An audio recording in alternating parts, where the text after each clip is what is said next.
recent investigation. The officer who discharged his taser has been on the job for 12 years, and the commissioner would not confirm whether he's been stripped down from duties, but did say he is no longer in the workplace. And Green Senator David Shoebridge is calling for New South Wales Police to release body cam footage of the incident. My reaction, like, probably rather than to have heard this news, is shock and disbelief. What? How can it be a reasonable use of force for police to be taking a 95-year-old woman with dementia in a walking frame in a nursing home? I'm joining with my state colleagues to make a very clear demand. I just don't understand the situation. What could have been the situation?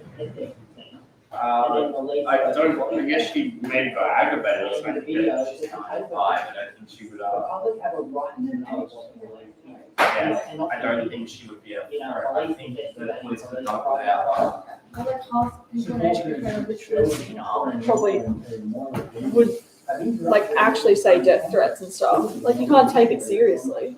Yeah. Or like as an actual threat. Yeah. Yeah.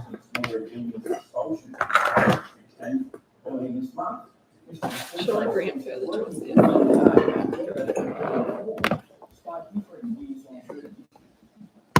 Yeah. No. Yeah.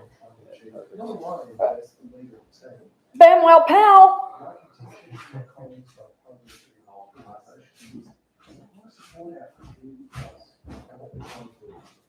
And there will be people in town who want to take them, but no one's ever going to be able to stop them. It's always going to be us. But I'm totally Back. Inside now. Indonesia has had his detention extended as his alleged victim faces amputation. Queenslander Bodie Risby-Jones has been in custody for more than 3 weeks.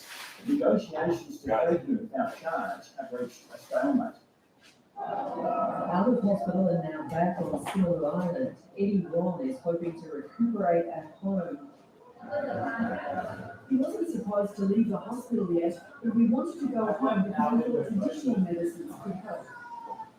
But broken bones haven't healed and his foot is still badly infected. The fisherman fears he could lose the limb altogether. The doctor in Bandarache told us there are 2 possibilities. If they can't use a metal pin, my husband may have to have an amputation. Australian tourist Bodie Risby-Jones has admitted he attacked Eddie Ron during an alcohol-fueled rampage last month, in which police allege he hit out at everyone in his way. I feel like killing myself, like almost possessed. Prosecutors are yet to decide whether to charge him with assault, and police have now extended the time they can hold him by several more weeks. If the 20-day detention period is up and the prosecutor's office still needs time to process the case, then we'll extend his detention. Risby-Jones's parents are still hoping to strike a compensation deal with the fishermen to avoid charges, so the Noosa resident is deported instead, but they can't agree on the price. Eddie Ron and his family have asked for the equivalent of $61,000. if a peaceful resolution is reached with the perpetrator's family, then of course the legal case will automatically stop.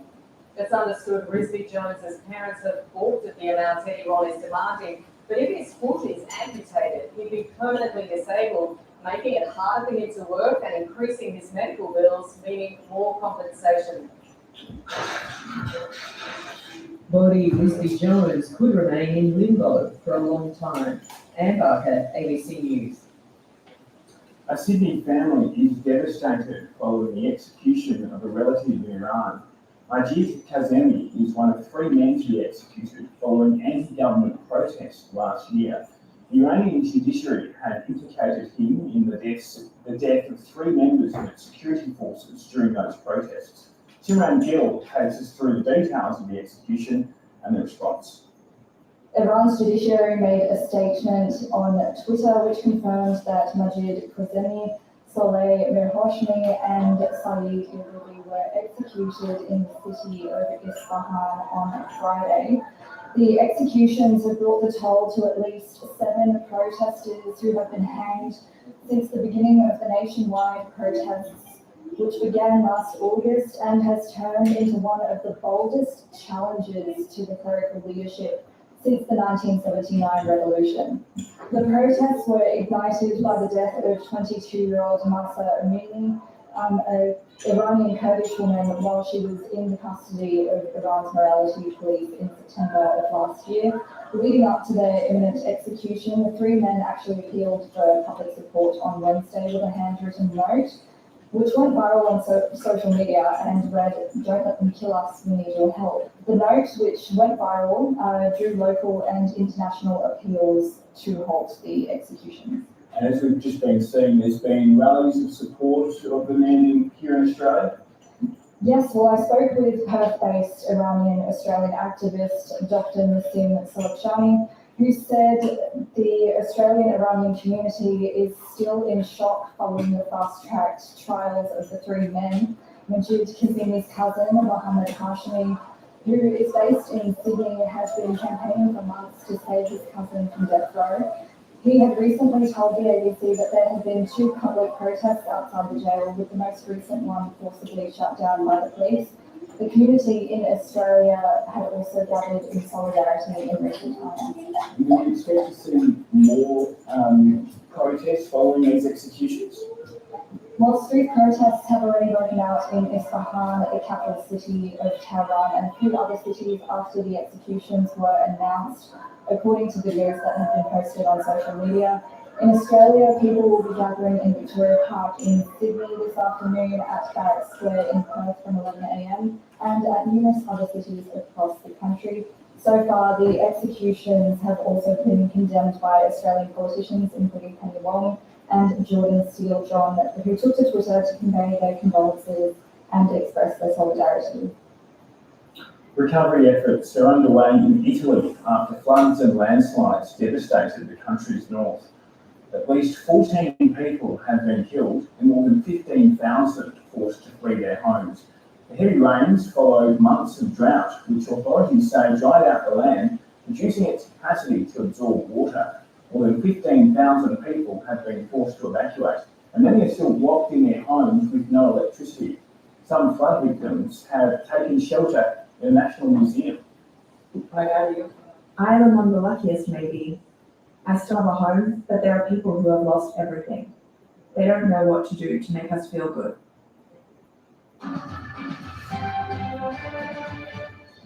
Hundreds of drag queens have walked the pink carpet in Sydney for the city's inaugural Drag Expo. Reporter Alex Lewis was there to soak in some of the glitz and glamour. So I certainly don't think I've ever seen this many drag queens in the one location. There were more than 200 this morning scrubbing their stuff on the pink carpet here, and I'm joined by one of them, Trinity and Tuck. Thanks for joining us. How's the expo been going today? It's been absolutely amazing. Everybody's been so kind, and there's lots of glitter, so good luck getting that out of your houses. How would you describe drag? Well, drag is really whatever you want it to be. There's no rules. It's an art form. So it just requires you to be creative, and whatever you want to portray out into the world, you do. And drag is something positive and something that's entertaining, and so really whatever you want it to be. I choose to be a gorgeous blonde lady today, so that's what I'm giving you. What made you decide to do it? So I started doing Drag at the Dare years ago, and that dare stuck, and now I've been doing drag for 20 years. There's a huge amount of people here today. How much do you think drag culture has entered the mainstream? Oh, drag is 100% mainstream. And the reason why is because drag allows people to escape. And, we're entertainers. So when you come to a show or you come to an event, you forget about everything else and you just enjoy the laughter and the good time, the good vibes. And that's what drag is all about. A disability services provider and netball club have teamed up in South Australia's southeast by providing people of all abilities and genders the chance to enjoy the sport. And wait for it, it's scoring goals in more ways than one. Regan Borden had always wanted to play netball, but until now had never got the chance. It was her mother who found the solution, working with the local netball club to create an all-abilities team called the S Squad. We went to the club and they loved it and have really taken on board and decided that, yeah, they want to see it happen as much as we do. Regan, who lives with an intellectual disability, is one of the members of the new squad, who will play another of the club's teams in a friendly match each week. They played their first match against the under-13s team. What was the best part of tonight? To go and play with my friends. While the S Squad members are having fun and honing their skills, the club has also benefited from having new members join its ranks. All the girls that are in the S Squad are also helping us on Saturdays, like handing out the lollies and timing and just being helping on the side and that sort of thing. The S Squad's goal is to eventually play other all-abilities teams in Mount Gambier and beyond. Eugene Boisvert, ABC News, Kingston South East. Let's head to the Red Centre now, where runners are giving their all in the second day of the West Max Monster Running Festival. Over 3 days, competitors navigate rough and tumble with the world-famous Larapinta Trail, while taking in the spectacular beauty of the West Macdonnell Ranges. Reporter Lee Robinson is getting amongst the action this weekend. Well, the dirt has begun to fly this morning on the Larapinta Trail. 29 more runners have just taken off there. I'm doing a 128-kilometre monster, and they're setting off from Ellery Creek. It's one of the most picturesque locations in the West Macdonnell Ranges. They'll be running west towards Alice Springs, where they may bump into some of those ultra-marathon runners who took off yesterday morning doing the full-length event and have been running all throughout the night.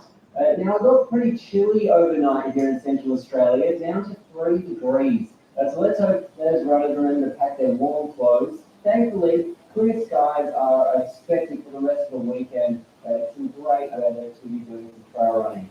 So all of these ultra-marathon runners are actually wearing spot tracking devices, which means that you can monitor their movements live on the West Max Monster website. It appears that race favourite and local runner Simon Duke has taken a pretty commanding lead. He's out in front. Behind him is Perth runner Megan Coffey.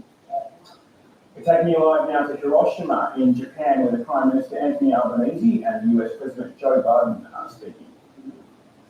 Well, thank you, Mr. President. Thank you for your leadership through the Inflation Reduction Act in the United States, but also through your leadership in the national network, for including Australia proudly in the major economy sports that met virtually just a few weeks ago. And Australia is back around the table. And what we know is that action on climate change, I say, is the entry fee to credibility in the Indo-Pacific. Many of our neighbours understand that climate change is an existential threat.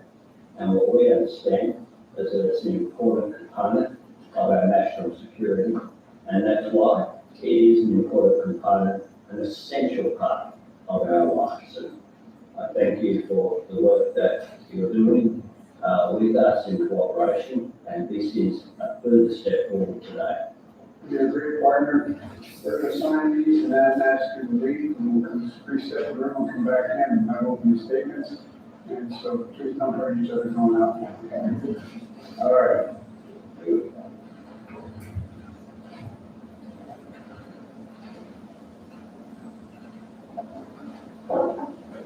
go.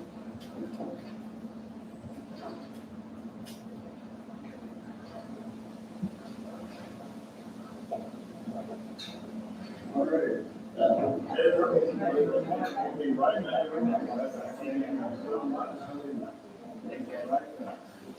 Minister Anthony Albanese there, they're soon to give a press conference. They said that they'll have some talks first, and they're expected to centre around what the Prime Minister has described as the elevating global climate ambitions. You also expect that defence plans would be on the agenda, and the broader AUKUS idea of collaboration with defence tech and other strategies and tactics. But we'll hear more about that soon when they give a press conference a little bit later today. Time for sport now. It is Danielle Antilli.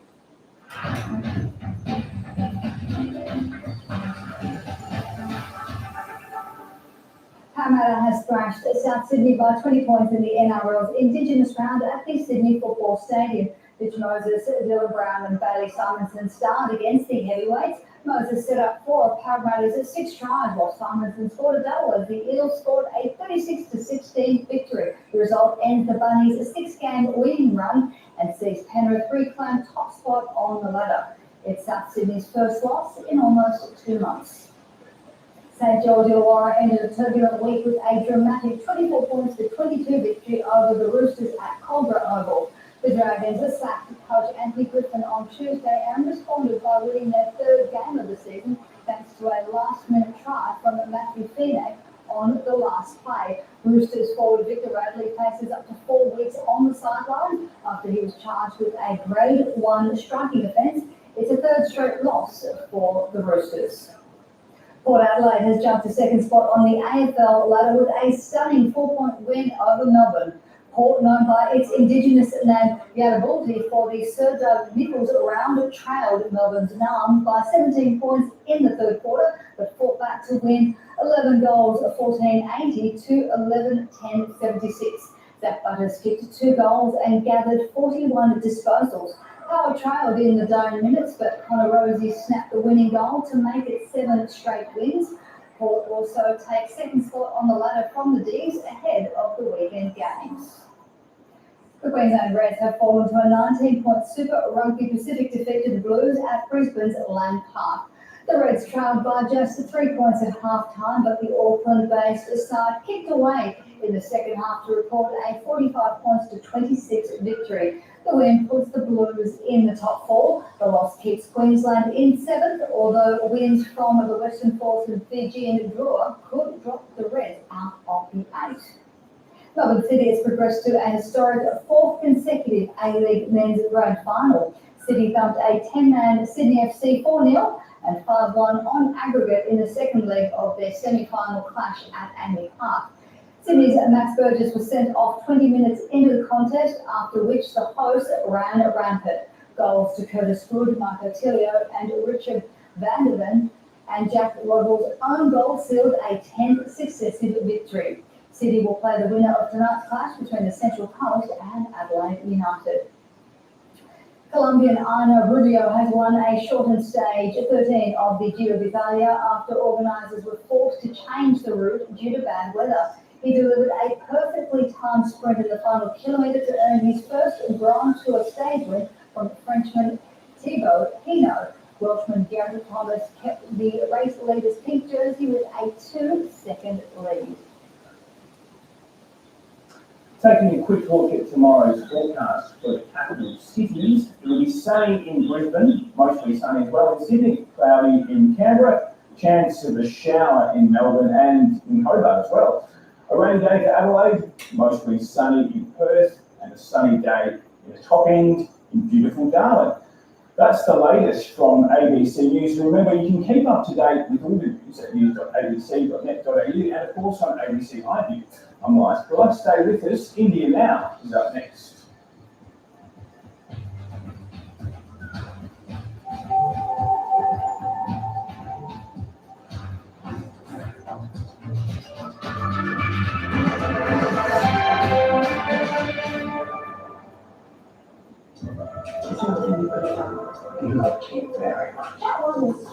You're dead, man. Yep, I'm back for uncle in that nursing home. Who are you talking to? I can't decide on which filter best captures my pain that students can come. If we get this right, it's my ticket out of the box. Tomorrow, are you making? Well, goose eyes, so. Starts Wednesday at 9 on ABC TV and ABC iView. Not to share a little secret. My baby's coming. She'll change your life. I don't understand anything that's happening to you. Tell me about Daniel and me. You were present when he died. I just felt like I was swept away, and I don't know how to stop it.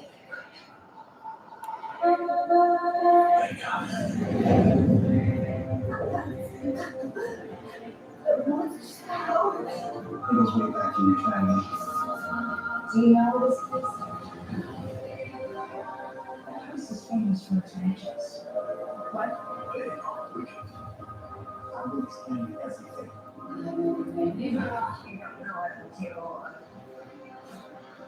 You're just as the strongest thing I've ever felt. I'm just beginning to see the world behind the world.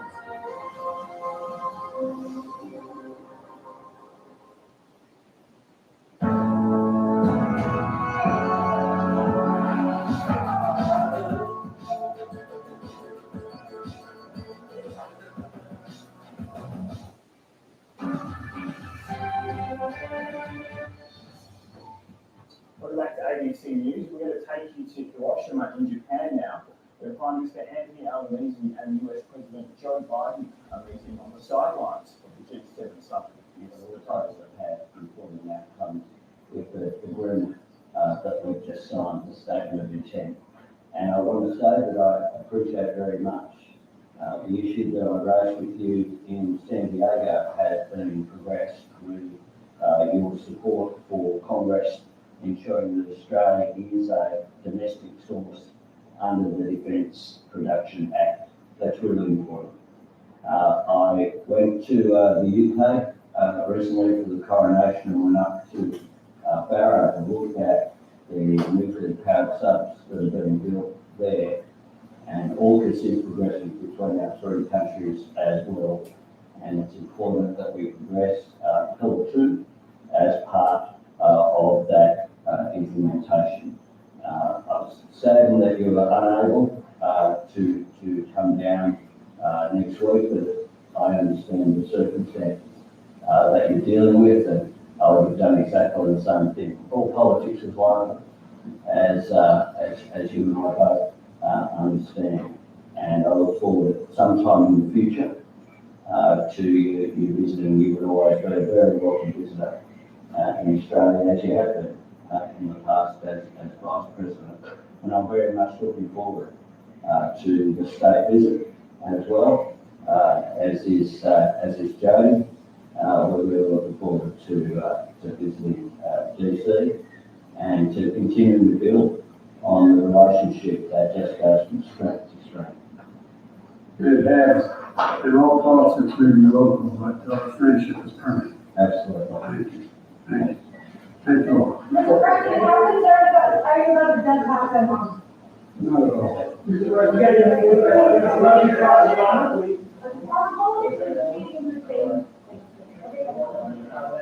It's going through stages. There's a negotiation before. Shut up, okay? Thank you. It goes through stages, and what happens is the first meeting weren't all that protested, the second one were, the third one was, and then what happens is they carry it, go back to the principals and say, this is what we're thinking about, and then people put down new claims. I still believe we'll be able to avoid a fault and we'll get something decent done.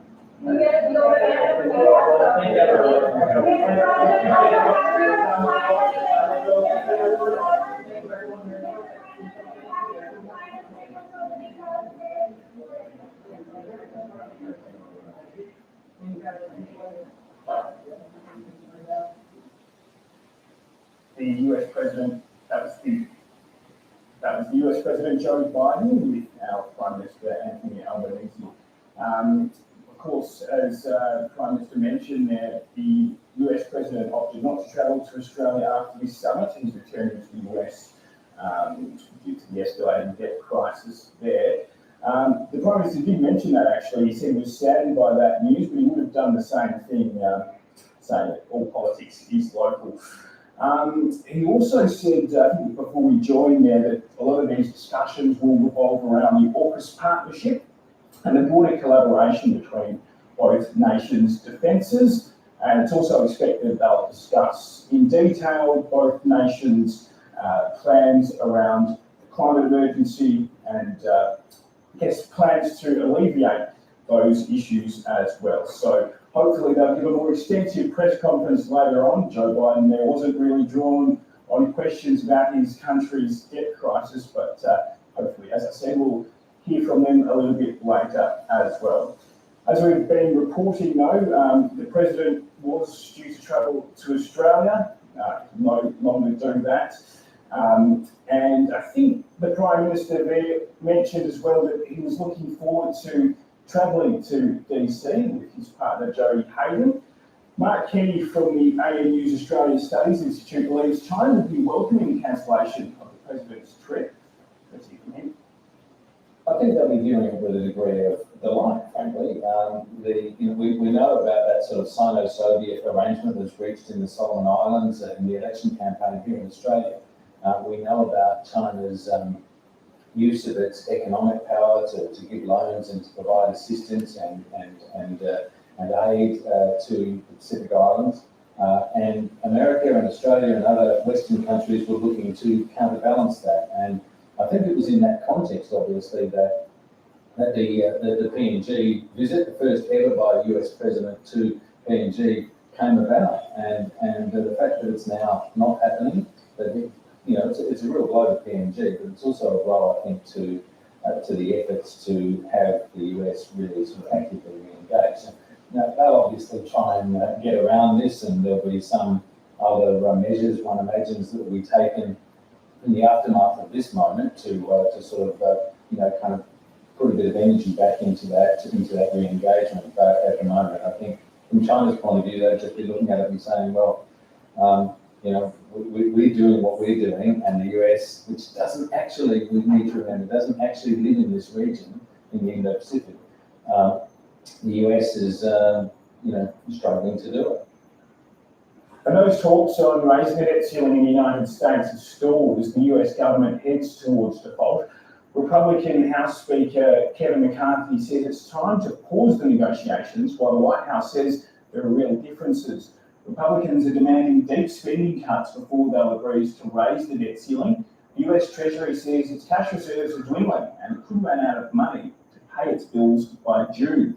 The White House says negotiations will continue to be difficult. There's no question we have serious differences, and this is going to continue to be a difficult conversation. That's not lost on us. But the president's team is going to continue to work hard towards a reasonable bipartisan solution that can pass the House and the Senate, because we need Republican and Democrats on this budget negotiation, moving that forward in the House and in the Senate. The stakes could not be higher. A default would plunge our economy into recession. Economists estimate that millions of Americans could lose their jobs. Hardworking families could lose their retirement savings. So our team will stay at it. We will stay focused, and we hope that Speaker McCarthy's team will negotiate in good faith as well. And Professor Simon Jackman from the University of Sydney says a deal may not come quickly. The politics of this are such that it always gets done at the last minute, because that's what the last minute's about. And there's a sense that if you haven't done it right down the wire, you've got something on the table. It's now deeply routinized, normalized, even what in terms of Brinkmanship deal making. It's really weird that the biggest democracy, or the wealthiest democracy on the planet at least, behaves this way. But nonetheless, the political stakes are really high, and in fact, they're high, I think, for the Republicans, and that's the issue, that the Republican negotiators from the congressional side are really stuck. Their base wants to see an axe taken to spending, but they also understand they don't want to be on the hook for a default, right? And right now, the optics should be, the way I sense public opinion would blame them at this point. And so they're stuck between a lot of their supporters. One, you've got to get us up out of the flesh here, versus leadership going, we don't want to be involved. And it's for this dynamic between a Democratic White House and a Republican controlled Congress. We've seen this before under Obama. We even sort of take it all out from budget politics under Clinton. The Democrats tend to win these fights, at least politically, and in the end, it can be incredibly damaging to a Republican speaker who's seen to have to compromise with the Democratic president. And so that's a dynamic we're in right now. I think trying to give the Republicans a small win so they can sign off and go home. Returning home now, and you may not know it, but today is International Bee Day. The tiny insects are much loved for their honey and pollination skills, but we also rely on these as part of the biodiversity we depend on for survival. Now, one Darwin beekeeper is on a one-man mission to protect local bee populations.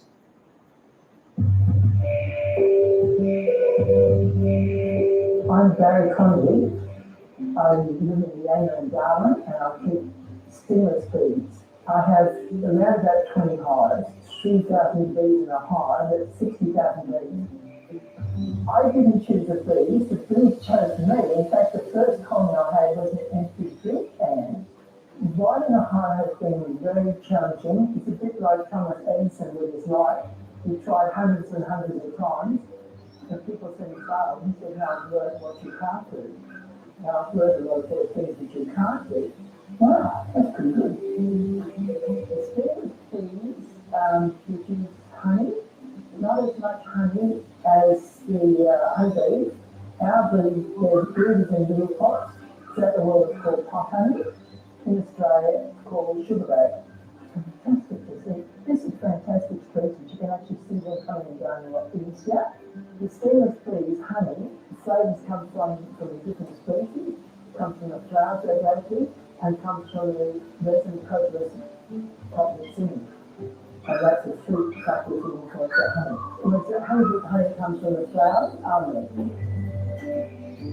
People have studied stemless bee honey from Australia, from Malaysia and from Brazil, and they've found an unusual sugar called trailerhose. It's got a low GI index, and it's therefore good for diabetes.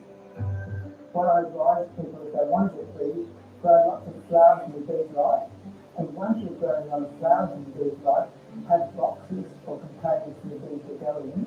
I recommend empty shoe boxes with a hole in it for the bees to go in. And once you've got the bees in there for 6 months, then box them up in a permanent container. Plenty of people work 2 jobs, but the man in this next story has one of the more unusual resumes. He's a practicing GP in the Torres Straits who doubles as a sheep shearer in southern Queensland. Some people are born farmers, and Jack Sloss is one of them. From the age of 6, I only wanted to be. I wanted to be a shearer, like that. And that's what I did. And I was sure of that. He was taught to shear by his father Ron from around the age of 5. At his peak, he was shearing 240 sheep a day. But a decision to move to town and study at university would change his life. The world continued to open up. Going to university, going to the city was a big eye-opener. Eventually, Jack graduated medicine, got married, and found his way to the very top of Australia, where he's worked as a GP in the Torres Strait for more than a decade. So my GP is half-time in the hospital, half-time on the arrival. Old-style GP where you're developing a relationship that's really important to them, to be able to have someone they can trust. When Jack's dad died, the family had to find a new way to run the farm. So Dr. Jack Sloss in the Torres Strait, along with his sister in Adelaide, have kept the farm going. Despite the distance between both families, somehow it works.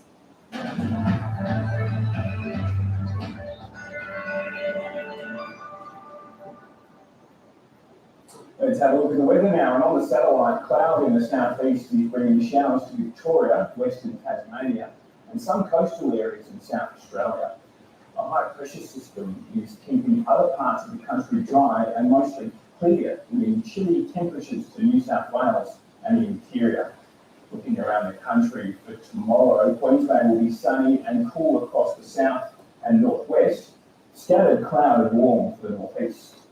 To New South Wales and the ACT, mostly sunny and cool to cold in the northeast, clearing showers in the south and early snow across the Alps. In Victoria, mostly cloud and cool to cold in the southwest, clearing showers and cool to cold in the southeast. Mostly sunny for the northwest and early snow on the Alps. Down to Tassie and windy with rain and cold in the southwest, early highland snow, clearing showers, cold in the southeast. Mostly cloudy and cool in the southeast of South Australia, and clearing showers over central parts and in the west. Across to WA now, and mostly cloudy and cool to mild in the southwest and the south of the state, windy and warm in the north. And in the NT, we'll see sunny and warm conditions in the northwest of the top end, mostly sunny and mild in Arnhem, windy and cool over the interior, mostly sunny and cool to cold in the south.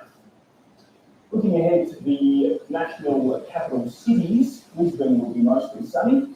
Sunny for Sydney, early frost and clear skies for the capital. Melbourne and Hobart will be cloudy, possible shower for Adelaide. Mostly sunny for Perth, a sunny day for Darwin with a top of 30 degrees.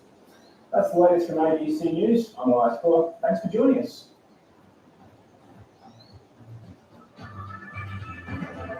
First of all, why do you get this?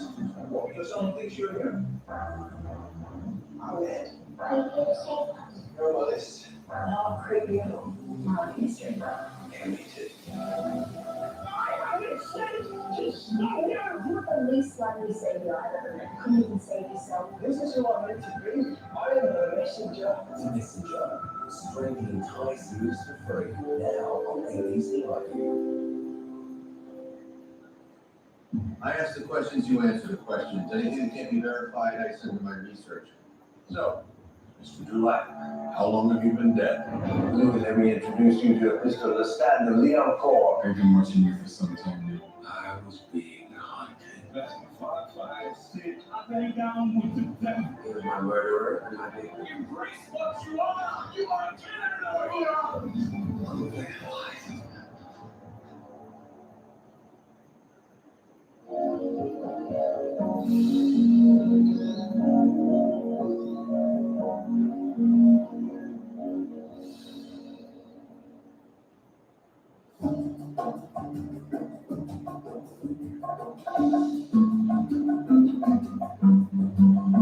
So that's what we're looking for. It's a great tool again to engage students. Obviously, there's still rules and stuff that you've got to do, but it's so much fun. To go into the stores locally and see their produce there, packaged and available for sale is a real thrill for them.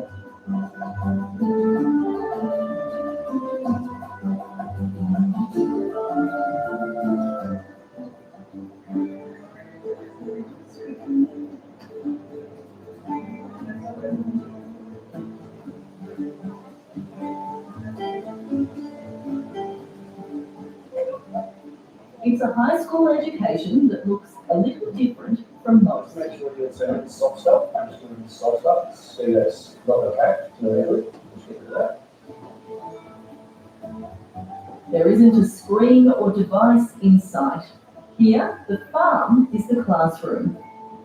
And there is so much to learn. I'll put it back. So that's what you're looking for. Beautiful, consistent colour. Turn it up at the top. Firm, but not soft. And that's going to be really, really well on the face. Right? That's going to look like a fantastic story. Bit there, more there. It's like a totally different environment to like your normal side of the school. Like it just feels completely different. Like obviously there's still rules and stuff that you've got to do, but it's so much fun. I just like how you get so hands-on with everything. We have so many different opportunities you can do here. There's that one there. It's something that you try to find the book for those kids and give them as many opportunities as possible to chase down that interest. These students are part of the Rural Industries School of Excellence program, or RISE, at Gympie State High School, about 2.5 hours north of Brisbane. It's a catch-all for us to get those kids that are passionate, they've got an interest in agriculture, and giving us an avenue to get those kids out, identify them, look after them, and really provide them with more opportunities available in our agricultural industry. The regional town is an old gold mining community with a strong farming focus. But they're not all country kids in the agricultural program. Not all of our students come from properties. A lot of our kids are located in town but have an agricultural interest. We find it's a blended thing. We've got some students that are off farm themselves, and then those that are city kids who just want to know a bit more about where their food comes from. And what better way to learn about what goes into producing good quality food than by actually growing it. Impey High has 2 farms spread over 60 acres. While first and foremost they are learning tools, they are still working farms. We're fairly small, we can do our horticulture at scale, we can grow cattle at a small scale, but it's enough that, it's more than 1 or 2 cows sitting in the paddock. Under the leadership of teachers and farm managers, the ag students have a hand in producing a variety of crops, which are sold locally and beyond. The school is perhaps best known for its strawberries. We'll do normally 5,000 or 6,000 strawberry plants a year, but this year being a bit flood impacted, we had to scale back to about half that. But our other big one is our squash production. So we'll do 2 button squash crops a year, so the yellow button squash. And that's at a scale where we are doing hundreds of kilos a day, and they are crated up and shipped off to Auckland markets and sold all around the place. Seeing and selling school-grown produce in greengrocers across the region is hugely rewarding for everyone involved. It helps keep the kids interested because what they're working at isn't for nothing. There are real customers willing to pay real money for their produce. It's a big one for the kids. It's the idea to know that not only is the product a useful product, it's something that's in demand. The phone call comes in, they need 60 punts of strawberries. You've got to get in there, get down, get that off, grade, pack, and it's out the door. It's like a business. For the students, seeing the fruits of their labour literally is something they can all feel really proud of and want to work hard at.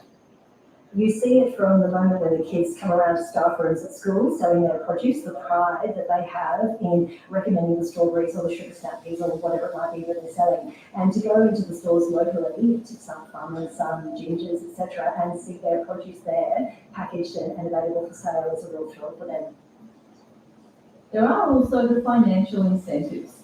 The farm does make money, and that's a good thing. We are treating our farm here as a business, so what we can earn on the farm, that money comes back to the farm, and that gets then reinvested into our infrastructure and our facilities like our grading machines and things like that. Not all of the produce grown on the school's farms is sent to market. Every year they also plan and grow produce, especially for the school's Paddock to Plate event, to showcase what their ag students are capable of. It's not a small do by any means. The kids see, the whiteboard goes up at the end of term 1. Rightio, this week, this is what we're doing. FC, put in steam. It is a multi-month process because we authentically want to, as much as possible, grow the food that people are eating. This year, 160 guests were invited to first tour the farm and then sit down to a scrumptious school-grown dinner prepared by celebrity chef Matt Bilinski. It's all about ingredients, especially with something like this, and you notice that, the broccoli, the cauliflower, the cabbages, the strawberries, all that sort of stuff is being brought and it's been picked 20 minutes ago. So it doesn't get any fresher than that. It's nice to have the school kids seeing that their region is really productive and it's a great food growing region. Matt has been at the helm of the event for the past 5 years. It's a huge logistical exercise. It starts a couple of months out when I first talk to the guys about what they're likely to have on the farm. And then I write a draft menu around that. And then, inevitably it becomes, the gooseberries got eaten by ducks or the strawberries haven't come on. So the menu changes, it sort of morphs up until the very day. So I tell them, don't drink anything until the day so we can guarantee that it's all going to be here. The ag students are closely involved in almost every aspect of the Paddock to Plate, from planting to picking, grading and packing, and then on to preparing. Being here, planting the strawberries, planting everything, seeing, everything being harvested, and then seeing it turn out in this beautiful plate of food and watching everyone enjoy it, it's amazing. Together with the high school's hospitality students, they all pitch in to help pull it all together on the night. For the ag students, it's real. They do see the chickens that we've grown being grown out and prepared. They do harvest the crops and bring them over here, so there's a constant flow of students who are bringing produce here, and those Year 12 students who get to work here get that opportunity to see the food develop into a meal there's a lot of behind the scenes work, always being over here, endlessly doing something, but it's all worth it in the end. Alright, let's go. Make sure you're not getting right up everybody's thumbs with the animal. Like all high schools though, not all of the students are interested in the same things. And the same can be said of the kids keen on agriculture. Just because they like farming doesn't mean they like all of it. It also doesn't mean they necessarily know how they want to make a career out of it. And that's where the School of Excellence comes in. The whole point of the program is to give students passionate about agriculture the opportunity to explore it. Some are drawn to cattle work, while for others it's cropping or maybe machinery. By working on the farm, they're given first-hand experience across all of it. Sophie Tremathy lives on a turf farm with her family just outside of Gympie. But through the RISE program at Gympie High, she's found her niche is working with cattle. I just fell in love with the cattle, and being in the ag industry, and it's such a community here in Gympie, like it's just a part of Gympie, and I just fell in love with it, and I just wanted to keep it in my family. Watch that read. Let Mitch do that for you, Georgia. And Mitch Window is pretty sure he'd like to work with machinery in a rural setting. Through his ag studies, he can choose to pursue a Certificate 3 while still studying, and will finish Year 12 while making a start on earning a trade at the same time. That gives you a big jump, gives you a big head start to get out in the industry. Agricultural education is one of the few spaces where kids are put in what are authentically dangerous situations, and they're taught to actually manage those risks as much as possible. It's something I think that prepares them for any workplace, about knowing that, yes, life can be dangerous, but you can develop skills and processes to do that as safely as possible. For a lot of people, the prospect of farming as a career can seem prohibitive if you're not born into it. The fear is that unless you're left the family farm, or a portion of it, you'd never be able to afford to buy in, as land is just too expensive. John Hanson says there is a shift in that thinking. There's a lot more of the kids and people in general that are realising that you don't need to own a farm to work in agriculture, and that's probably just a change in our thinking that you don't need to own the business to work in the business. And as farms are more corporatised, yes, that reduces the family-owned farm, but it does also provide those training and employment opportunities for people starting out in the industry. Even for those who are born into farming families, it's not a sure thing when it comes to a career. Huge technological advances have changed agriculture immensely over the past few decades. At Gympie High, they're encouraged to think outside the square and consider all of the different opportunities that working in agriculture affords them. We've got some fairly academic kids who've got this interest in saying, well, no, don't think about being a station hand, think about being an agronomist. Look at what the other options are in that agricultural industry, not just, I'll be a ringer on the station or I'll drive trucks. The ability to be outside and to relate to students who are not necessarily as engaged in classroom, it's a great tool again to engage students. And it's not just about agriculture, it's also about growing up, being a better person and how we fit into society. So I think agriculture is a tool for that, especially here at school. While most of these students perhaps don't yet know what their end goal is, what they do know is that when it comes to working in agriculture, because of this program, they are already on their way. And whether that's going off to university at Gatton and doing agricultural science there or agribusiness, or whether they're working in processing plant, whatever the job might be, there are so many avenues for our students to launch into. We're the next generation, and I just wanted to keep that alive.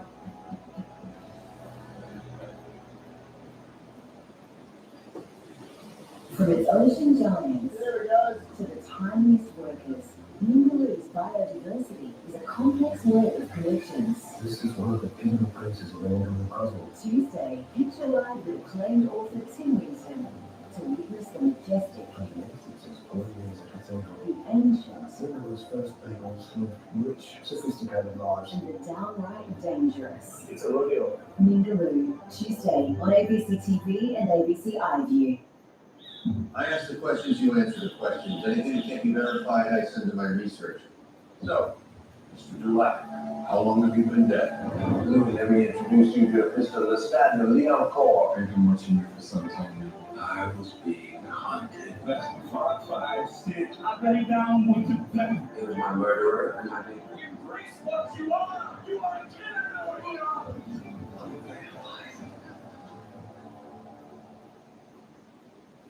It's gonna be something that's showy. Okay, I believe regional. What? That's it. It's a smart idea, but hang on, you don't feel so effectively by a complete fight in the NBA. It's not even me, what's the one thing It doesn't matter what we say, as long as we keep saying. What? You shovel ready, Utopia. Yeah. June 7 on ABC.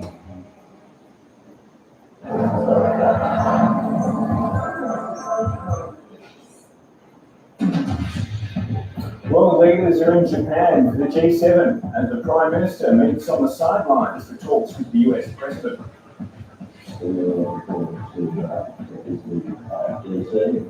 And to continue to build on the relationship that just goes into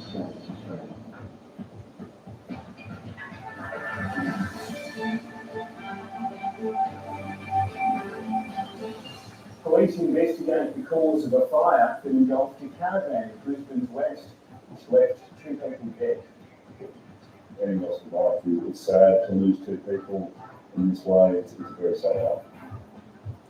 The New South Wales Police Commissioner speaks as investigations continue into the tasering of a 95-year-old woman. They will want answers, of course they will, as do I, and as does the community. And the Darwin beekeeper on a mission to save the insect, which is crucial to our survival.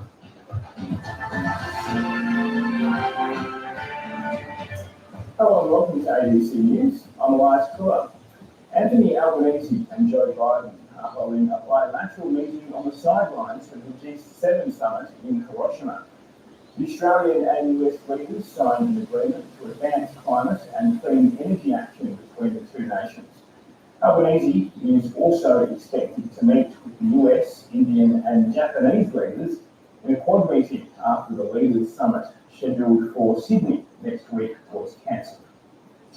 Well, Mr. Prime Minister, it's wonderful to see you. I'm sorry this meeting is not taking place in your country, Australia, and I deeply appreciate the flexibility of being here at the G7 meeting. And it's because we've got a lot to discuss.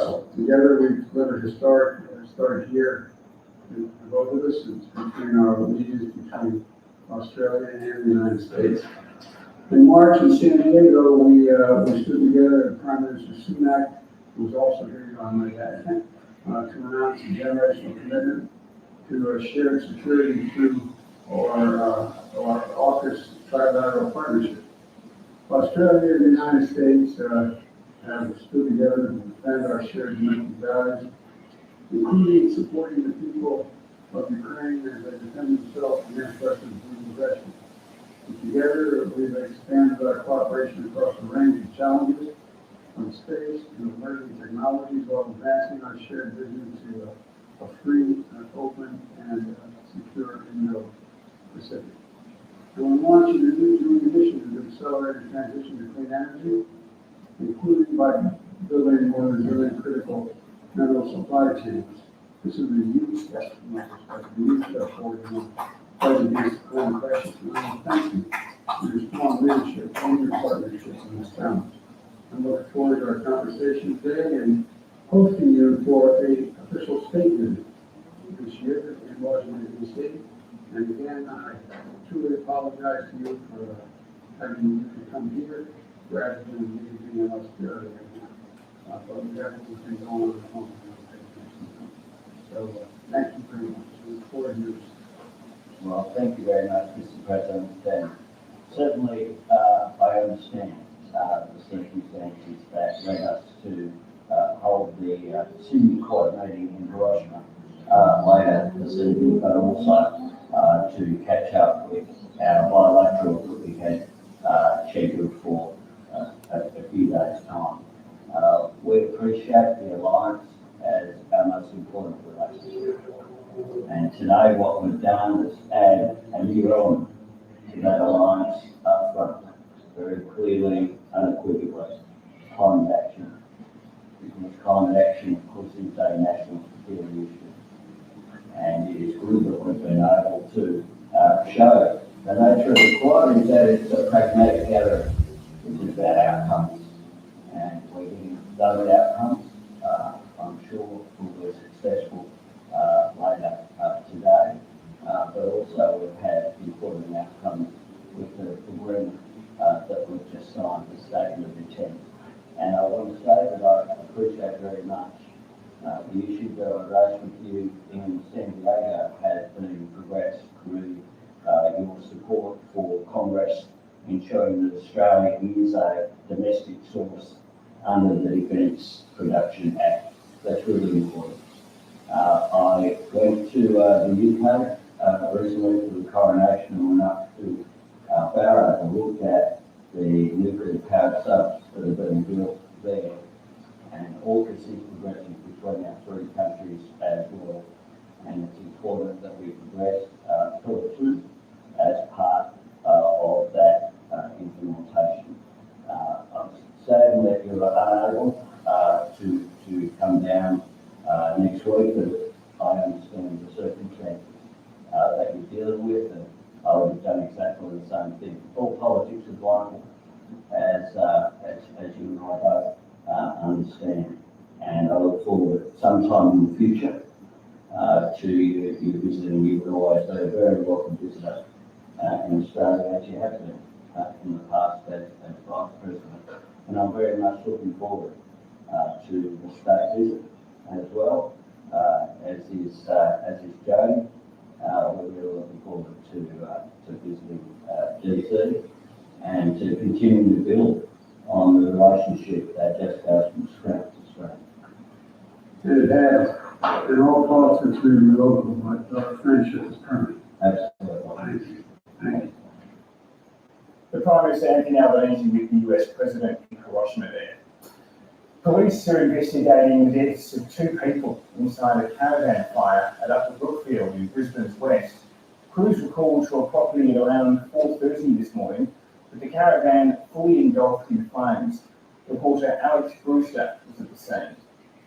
I'm here at Upper Brookfield in Brisbane's western outskirts, where two people have lost their lives in a fire. Around 4:30 a.m, emergency services were called to Galvin Road, where just up the driveway behind me, they found a caravan fully alight.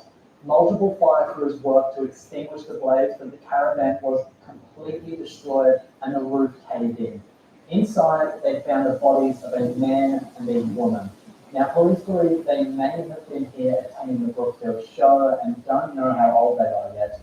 Another man was treated for minor burns to his hands and he was transported to hospital in a stable condition. Fire investigators are on site working to determine the cause of the blaze and whether it was suspicious. Queensland Police say a third man was taken to hospital with non-life-threatening injuries. But there are confirmed two deceased persons. We also have one male that was taken to hospital with QAS with non-life-threatening burns to his hands and the back of his neck and shoulders. That person is in a stable condition at the Aubrey and Women's Hospital at the moment. Investigations are early at this stage. What I can say is the burns consistent with trying to escape the fire or potentially alert people to the fire. But understandably, his health is primary.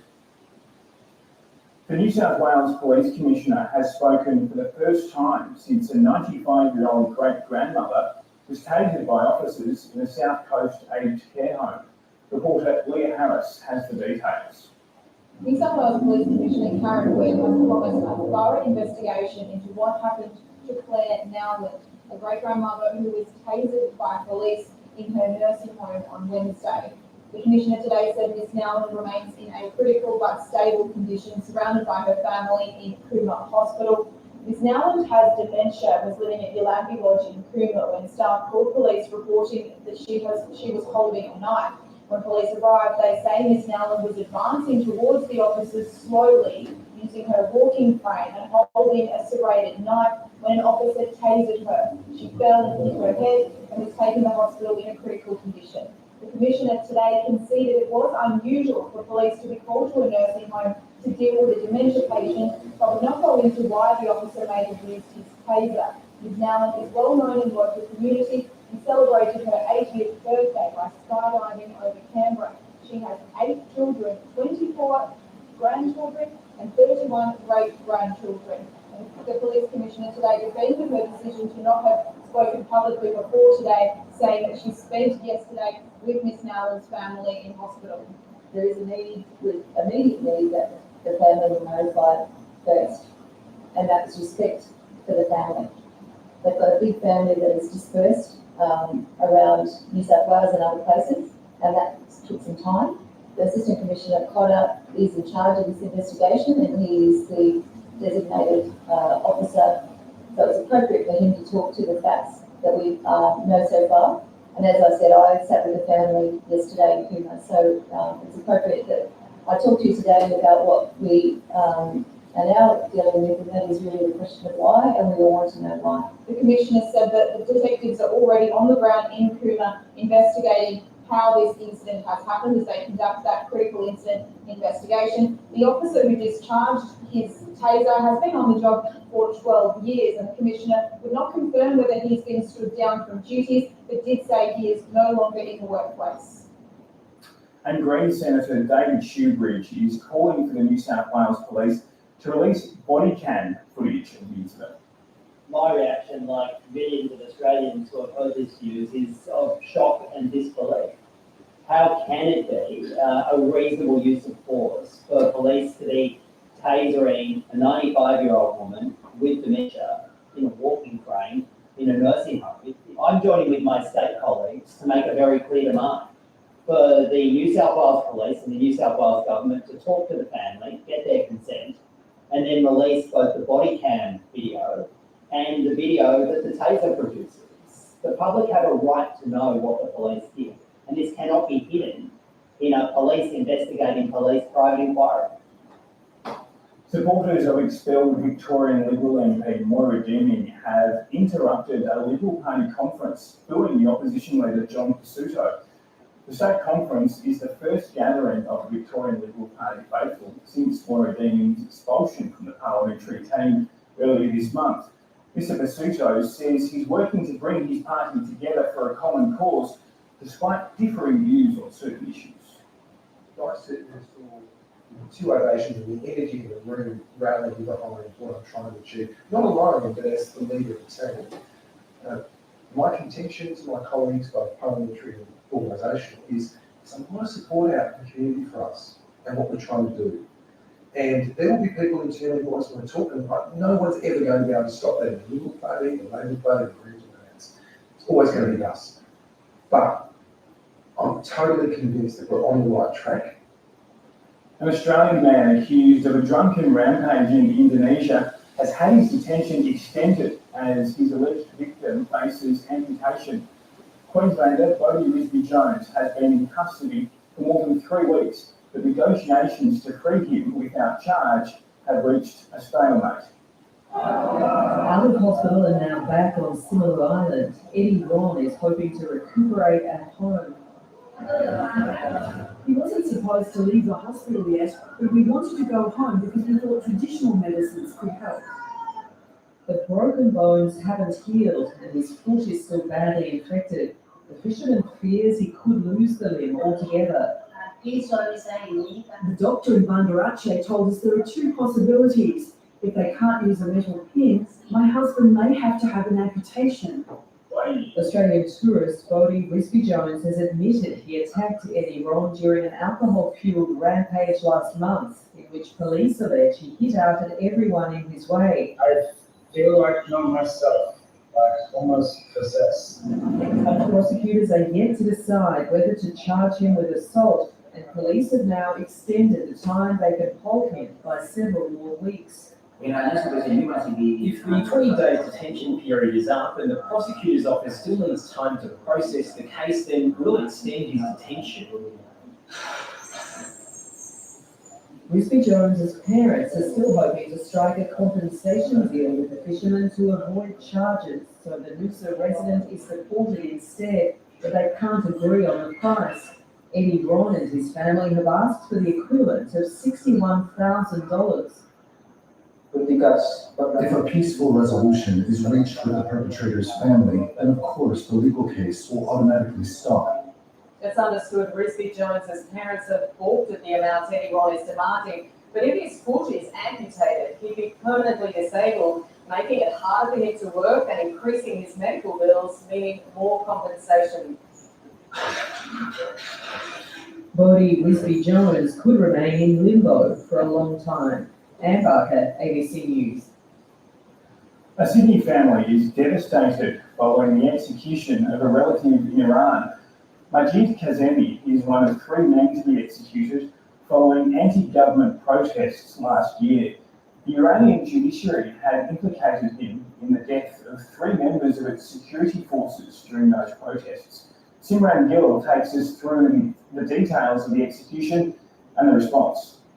Iran's judiciary made a statement on Twitter which confirmed that Majid Kazemi, Saleh Mirhoshmi and Saeed Yaghoubi were executed in the city of Isfahan on Friday. The executions have brought the toll to at least 7 protesters who have been hanged since the beginning of the nationwide protests, which began last August and has turned into one of the boldest challenges to the clerical leadership since the 1979 revolution. The protests were ignited by the death of 22-year-old Mahsa Amini, an Iranian Kurdish woman, while she was in the custody of Iran's morality police in September of last year. Leading up to their imminent execution, the 3 men actually appealed for public support on Wednesday with a handwritten note, which went viral on social media and read, "Don't let them kill us, we need your help." The note, which went viral, drew local and international appeals to halt the execution. And as we've just been seeing, there's been rallies of support of the men here in Australia. Yes, well, I spoke with Perth-based Iranian-Australian activist Dr. Nassim Salakshani, who said the Australian-Iranian community is still in shock following the fast-tracked trials of the 3 men. Majid Kazemi's cousin, Mohammed Hashmi, who is based in Sydney, has been campaigning for months to save his cousin from death row. He had recently told the ABC that there had been 2 public protests outside the jail, with the most recent one forcibly shut down by the police. The community in Australia had also gathered in solidarity in recent times. Do we expect to see more protests following these executions? Well, street protests have already broken out in Isfahan, the capital city of Tehran, and a few other cities after the executions were announced, according to videos that have been posted on social media. In Australia, people will be gathering in Victoria Park in Sydney this afternoon, at Barrett Square in Perth from 11 a.m, and at numerous other cities across the country. So far, the executions have also been condemned by Australian politicians, including Penny Wong and Jordan Steele John, who took to Twitter to convey their condolences and express their solidarity.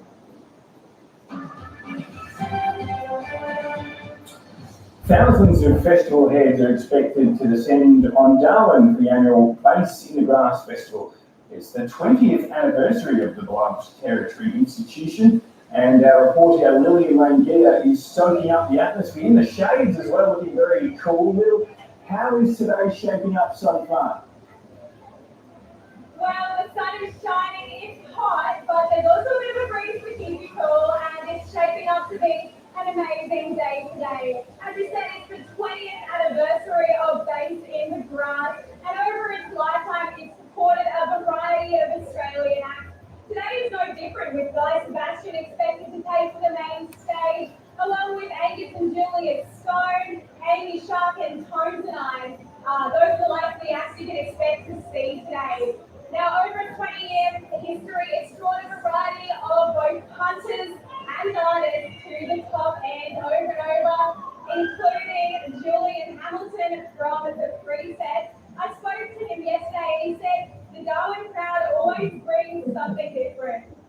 They're awesome. Yeah, last time we played bass was, goodness, 13 years ago, maybe. And it was insane then. They really go hard. It was really a good party. So I'm expecting that to be merciful. They like to go hard apparently, Lillian. So I saw a few rebels behind you there. How many people are expected to turn out today? Around 13,000 people, and already from the looks of it, we have thousands here, and that's expected to grow into the night. It's a little bit down though from last year's record crowd. We saw 16,000 people here last year. But now that the world is starting to open up again a little bit more, and cost of living is kind of biting, the festival's having to compete harder for ticket sales. But the organisers say they're really stoked to see thousands of people turning out here still. So all in all, it promises to be an amazing day and a fantastic night alive. Great news. Enjoy yourself, Lillian. Thanks for joining us. And staying in Darwin, and you may not know it, but today is International Bee Day. Tiny insects and much loved for their honey and pollination skills. But we also rely on bees as part of the biodiversity we depend on for survival. Now, one top-end beekeeper is on a one-man mission to protect local bee populations.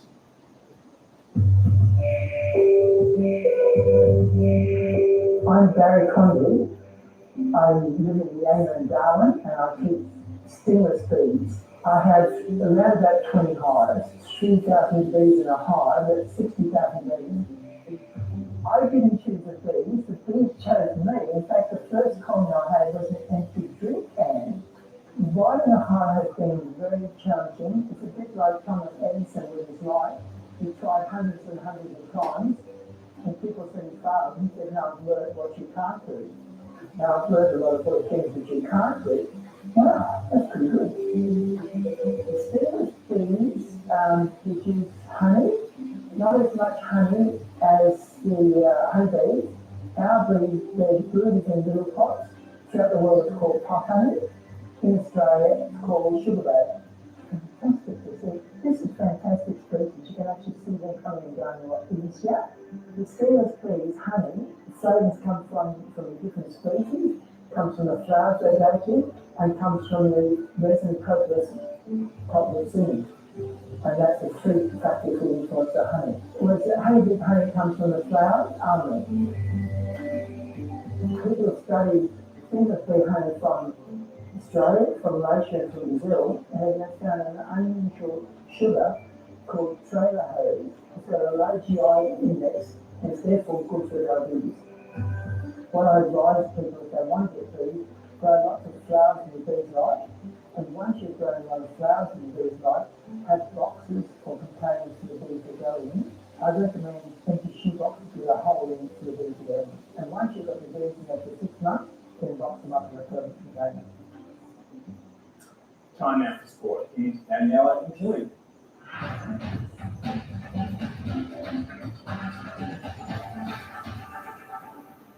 Parramatta has thrashed South Sydney by 20 points in the NRL's Indigenous round at the Sydney Football Stadium.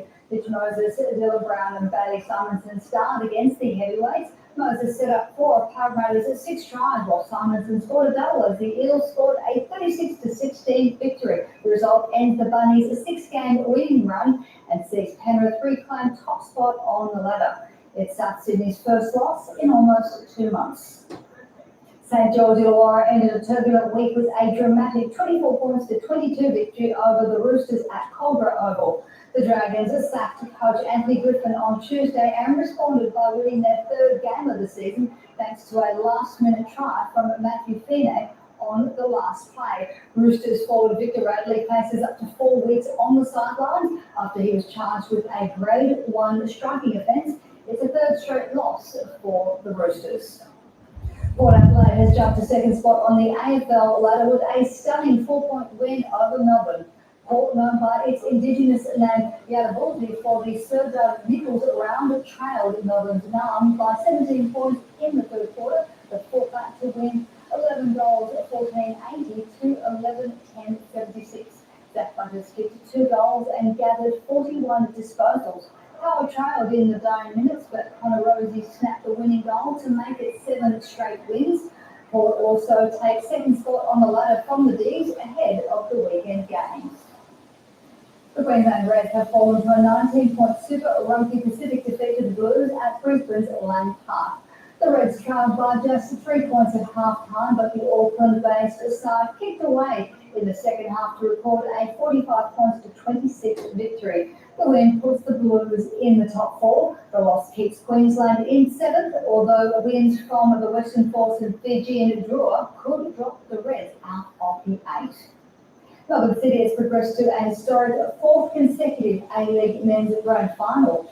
City thumped a 10-man Sydney FC 4-0 and 5-1 on aggregate in the second leg of their semi-final clash at AAMI Park.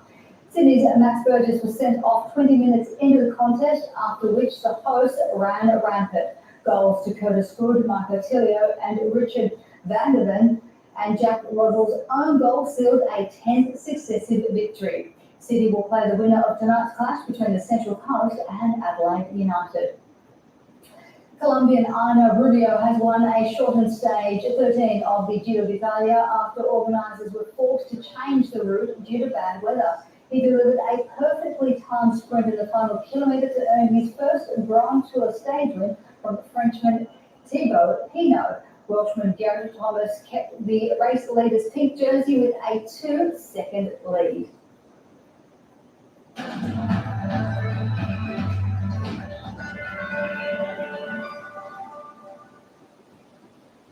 Well, let's have a look at the satellite, and cloud in the southeast is bringing showers to Victoria, Western Tasmania, and some coastal areas in South Australia.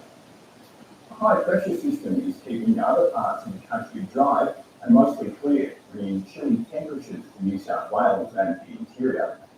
Looking around the country for tomorrow, Queensland will be sunny and cool across the south and northwest, scattered cloud and warm for the northeast.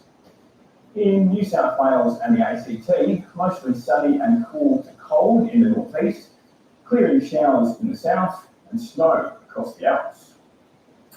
And in Victoria, mostly cloudy and cool to cold in the southwest, clearing showers and cool to cold in the southeast, mostly sunny for the northwest, and some early snow on the Alps. In Tassie, windy with rain and cold in the southwest, early highland snow, clearing showers, cold in the southeast. Mostly cloudy and cool in the southeast and north of South Australia, clearing showers over central parts and in the west. Across in WA, mostly cloudy and cool to mild in the southwest and south of the state, windy and warm in the north. And in the NT, sunny and warm in the northwest of the top end, mostly sunny and mild in Arnhem, windy, cool over the interior, mostly sunny and cool to cold in the south. Taking a look at Monday's forecast for the capital cities, Brisbane will be mostly sunny for Sydney, early frost and clear skies in the capital. Melbourne and Hobart will be cloudy, possible shower for Adelaide, mostly sunny in Perth, a sunny day for Darwin, with a top of 30 degrees. That's the latest from ABC News, and remember you can keep up to date with all the news, including the G7 Summit at news.abc.net.au, of course on ABC iView. Otherwise, Kua, stay with us. Close of Business is up next.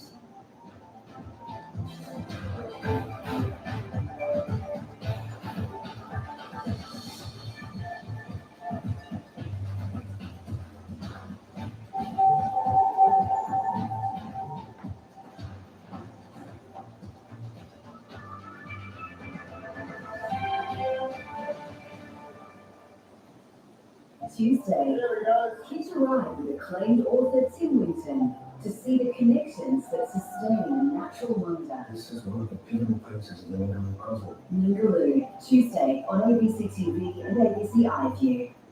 You're dead, yeah, I'm back or uncle in Aboriginal. In what world are you now? Well, goose eyes. In Limbo, starts Wednesday at 9. It's gonna be something that's showy. Okay, I believe regional. What? That's it. It's a smart idea. Feel solid. Back to me, Elise. I have complete faith in the NBA. What does that even mean? What's it even mean? It doesn't matter what we say, as long as we keep saying it. What? One, the new shovel-ready Utopia here, June 7 on ABC. I share a little secret. My baby's coming. She'll change your life. I don't understand anything that's happening to me. Tell me about Daniel Lilly. You were present when he died. I just felt like I was swept away, and I don't know how to stop it. Thank God. The monster's power. It goes way back to your family. Do you know this place? The house is famous for its witches. What? They are wicked. I will explain everything. You don't know what I'm table. Your gift is the strongest thing I've ever felt. I'm just beginning to see the world behind the walls.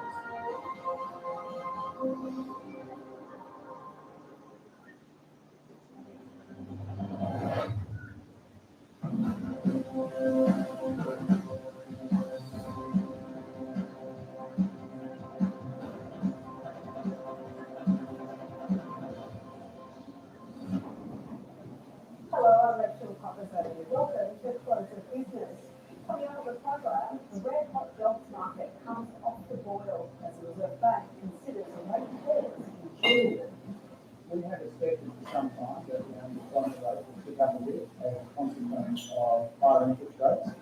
And filling up with hydrogen, why Australia could be in the box seat to fuel South Korea's renewables revolution. I certainly see a future where hydrogen and the export of renewable energy will be as important as iron ore. Also on the program, PwC in damage control over the tax scandal spiralling out of control. First up, the jobs market is showing signs of cooling after unemployment jumped unexpectedly last month from near 15-year lows. It's more evidence the Reserve Bank's 11 interest rate rises are starting to hit the economy. While the data may ease pressure on the RBA to lift again next month, some economists still expect further hikes ahead. Listen to the kids.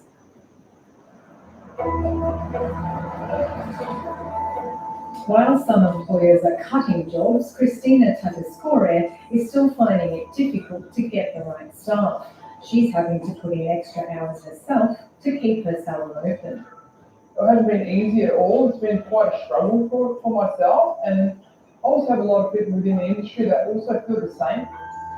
In April, unemployment unexpectedly rose to 3.7%, missing forecasts from most economists that it would hold steady at 3.5%. More than 4,000 jobs were lost and an extra 18,000 people became unemployed.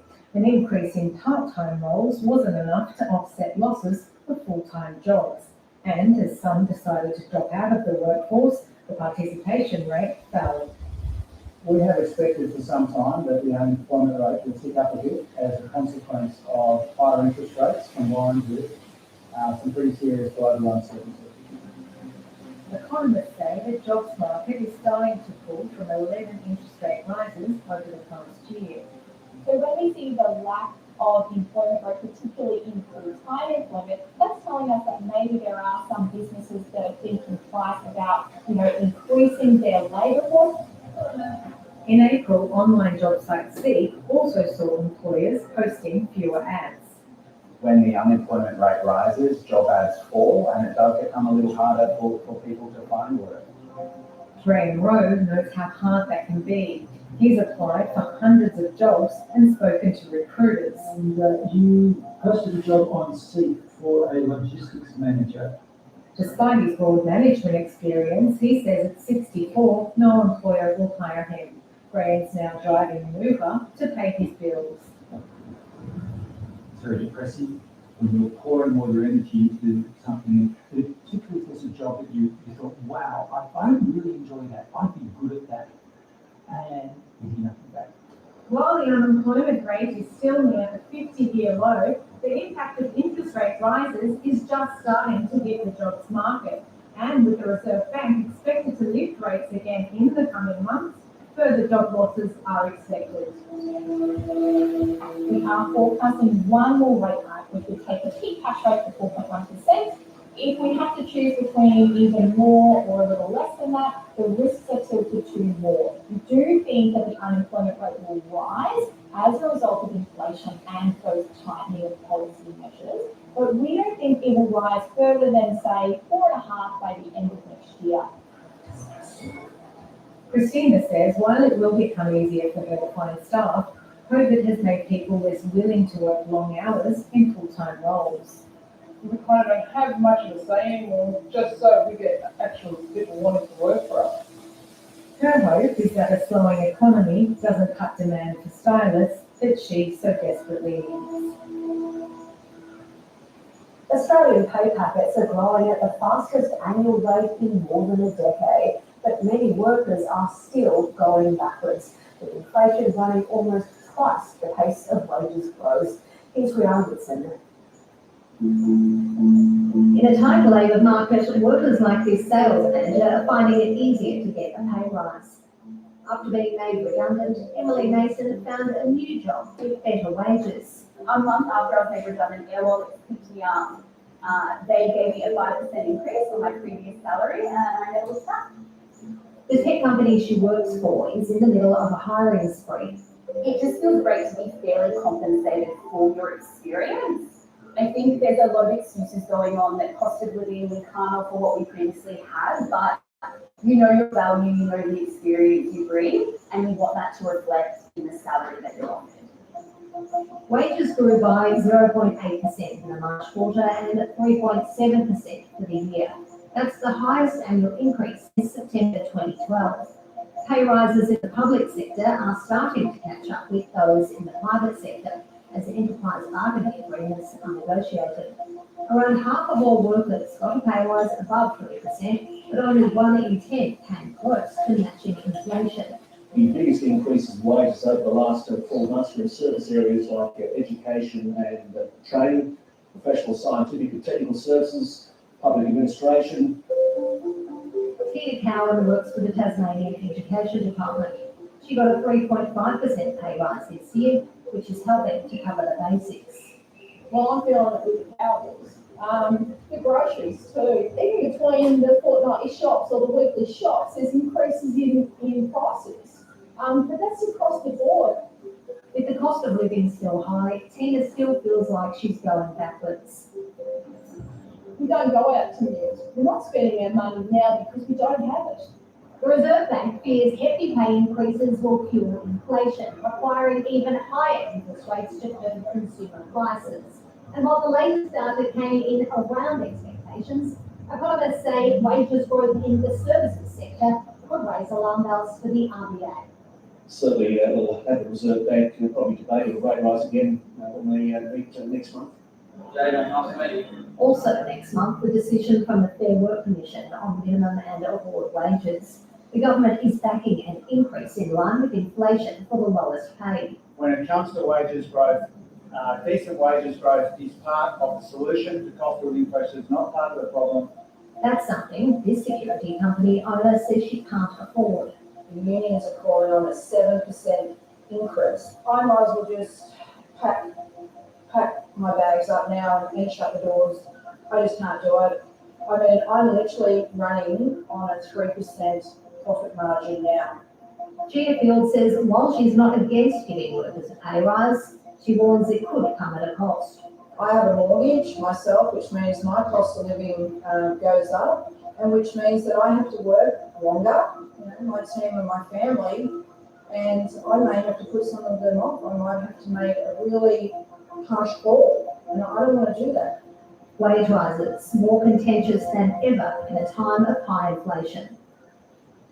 The latest rate rise, plus disappointments over the federal budget, are the main factors behind a near 8% fall in consumer sentiment. The May reading for the Westpac Index came in at 79, down from a reading of 85.8 in April. That's a drop of 7.9%. Sentiment is now back to levels only seen during the early part of the COVID outbreak and the global financial crisis. It's going to hurt, but the RBA has to nail inflation. That's the view of the boss of the National Australia Bank, who says borrowers should brace for up to 2 more rate rises. I spoke to the bank's chief economist, Alan Oster. When we look at the outlook, they get inflation to 3%, which is the top of the range, but not till 2025. And I think that's probably a bit too far out, and they probably want to do insurance. So our official view is that 1 more, and a really good chance there might be the second one, although we haven't put it in. That will depend on data. There was a surprise uptick in unemployment this week. Is that a trend that could swing back up? When we look at the data, you always have to be really careful on monthly data. It does bounce around, and it went from 3.5 to actually 3.66, so it's a line ball. However, some of our internal data is saying that maybe the economy is a bit softer than people think, and that whilst the labour market is still extremely tight, it may be slightly less tight than it was. And so we would expect to see a further deterioration in the labour market over the course of the year. And so we're still quite happy with the idea that unemployment by the end of the year will be around about 4%. Quoting your boss again, listening to him saying that business owners are telling him their number one concern is labour shortages. Yeah. So business wants lower unemployment, but the RBA wants higher unemployment. That's a bit of a conundrum, isn't it? Yeah, well, I think basically business is just saying, I can't get suitable labour. And 90% of them say that when we ask them the questions. What the Reserve Bank wants to do is to slow the economy. And I think, as they slow the economy, and we think if we've got a 4.1 in there for catch-up, we'll grow about 0.7 this year. RBA and the Treasury have got 1.5, so we're more bearish than them. But hopefully we avoid a recession. And but I think ultimately this economy will slow a lot. The RBA, as we know, has hiked 11 times. There is a real lag, though, in those hikes hitting people's mortgage repayments. Why is there a lag, and how long is it? Well, basically what happens is when you look at monetary policy in Australia, it's always at least a 12-month lag. But if you're looking at it from, say, a bank's perspective, we announce that, the Reserve Bank's increased rates and we will increase the rates, tomorrow sort of thing. However, by the time you get around to telling customers, giving them legal advice, they're about 3 months behind where they are. So there's at least 1% more of rate hikes to go for the average consumer in that, and for the banking system recovery before they catch up to where they are now. So that's number one issue. And number two issue is you've got a large proportion of people on fixed loans who are basically going to be rolling in the next 3 to 6 months. And they're going to be rolling from basically loans that were less than 2% to variable home loans, which is going to be something like 5.5 to 6. So that really does hurt the liquidity of banks or customers' household budgets. And they're still worried about what's happening globally. Globally, it's the worst recession, the worst outcomes this year outside of COVID and GFC since 2000. Just on the mortgage cliff, we're looking at 800,000 or so people moving from about 2%, as you said, to 5-6%. How worried are you about that? Look, I think that means that the hit is probably going to be more than what you might expect it normally to be. Because most people will, normally 80% of all home loans are variable. But 2 years ago, 80% of the new flow were fixed. And so now we're back to normal. I think it just means that the hit might be harder than we all anticipate. And we sort of put that into our forecasts. And what we're seeing internally, anyway, is some information that says we think over the last month or so, the consumer has actually started to slow. Alan, some argue that raising rates will fix the rental prices. That's probably hard to stomach for renters who face these continued price hikes. But when do you think we'll start to see rents fall? I think it's a long way away because basically you've got a big acceleration of migration So, currently they're running at about 480,000 a year, but over this financial year, they're talking about 400,000 new people, then 300, then 200,000. The long run average is like 160,000. So that will keep issues there. Secondly, if you're an investor, people are worried about the return because, the renters get a lot of advantages in the current regime. And so people are reluctant to actually invest more and then rent out a property. So I think you've got a sort of a combination that I think rents are going to go up for a while. They're 5% of the CPI roughly, and I think they're going to be a very strong driver of inflation as we go forward. Put that together with wages and energy prices.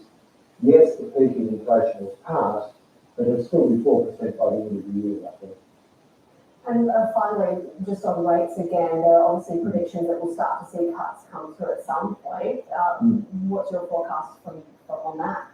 So we think that rates will be starting cutting sometime around the middle of next year, and we think that they'll go from where they are now. Let's assume that we're roughly right, and they do another 25 and 4.1.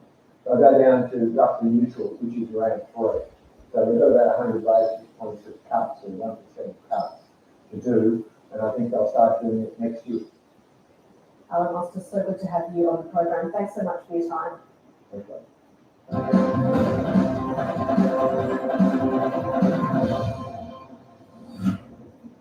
PwC was hired by the federal government to help clamp down on multinational tax dodging. Instead, the accounting giant is in disarray and disrepute over its plans to cheat the Commonwealth of massive sums of tax revenue. Here's David Chow with the history of how the tax scandal unfolded. The accounting giant PwC is facing an existential crisis. Revelations that its senior partners misused confidential government information to help multinational tech companies avoid tax has rocked the firm to its foundations. The firm has launched an independent investigation headed by Ziggy Switkowski. Meanwhile, PwC Australia's chief executive Tom Seymour has quit. A senior partner has been banned from working in the industry, and the firm's most senior global partners have flown in a desperate attempt at damage control. This saga began in 2014 when PwC partner Peter Collins was advising Treasury on ways to tax the big global tech companies fairly, which was a key strategy of Joe Hockey, who was treasurer at the time. According to a treasure trove of emails released by the Senate a fortnight ago, Collins leaked the information to as many as 53 partners, who then approached 14 global companies with a plan on how to dodge the new rules. Here's a snippet from the 138 pages of emails. Awesome for our multinational anti-avoidance law defense work. Puts us in a great place. The names of all the recipients except Peter Collins have been redacted, but there are calls for all of them to be named and for further action to be taken.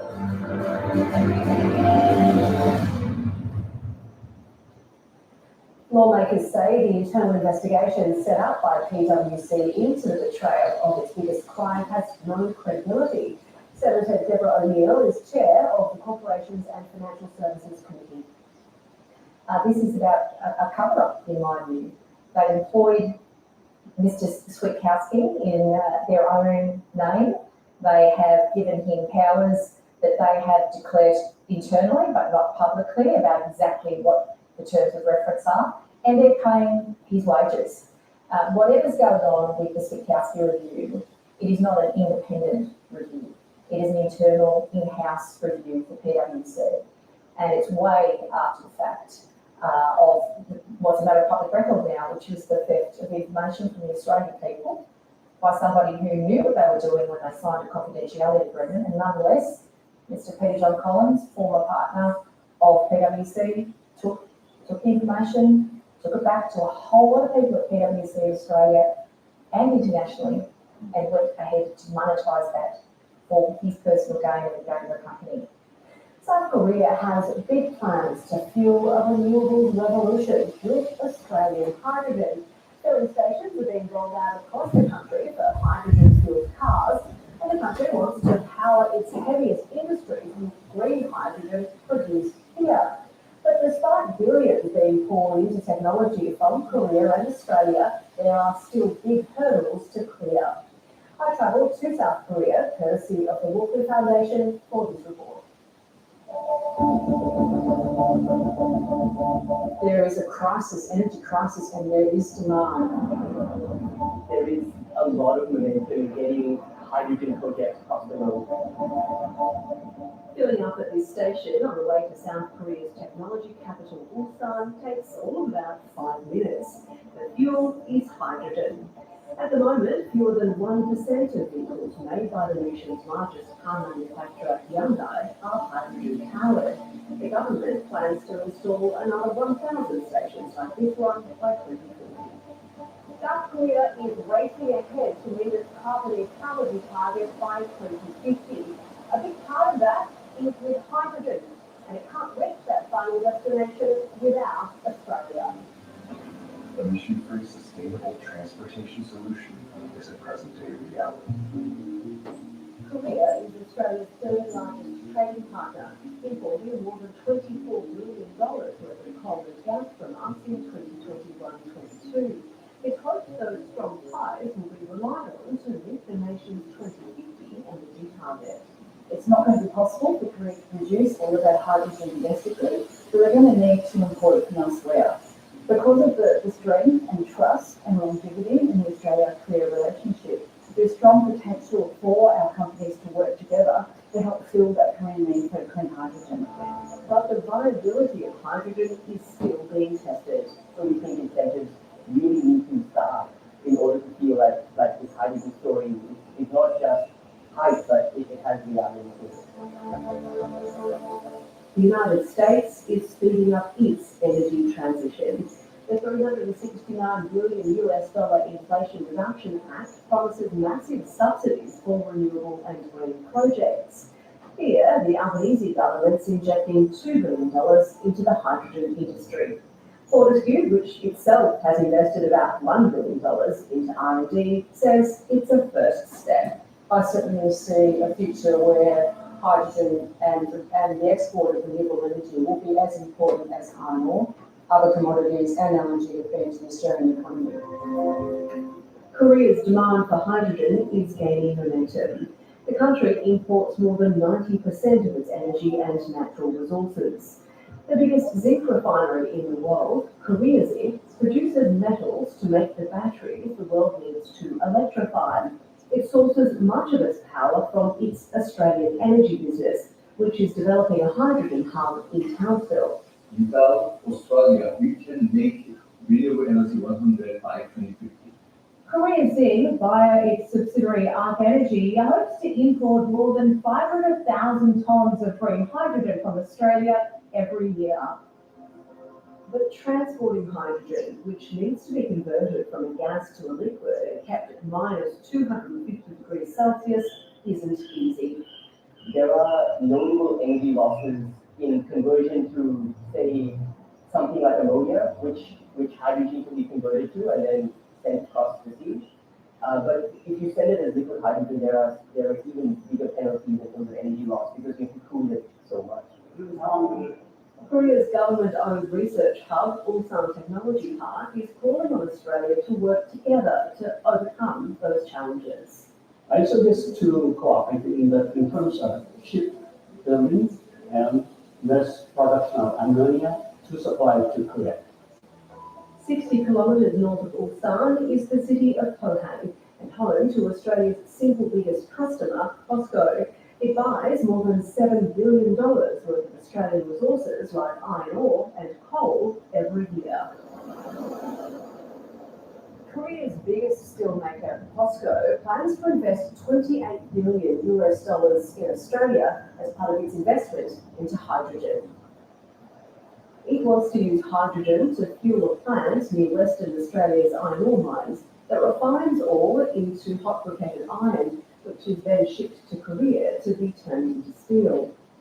I actually think that's the big opportunity that hydrogen presents Australia, is that given the challenges to transport hydrogen by ship, we actually have an opportunity to do more value-add processing onshore and then export that product.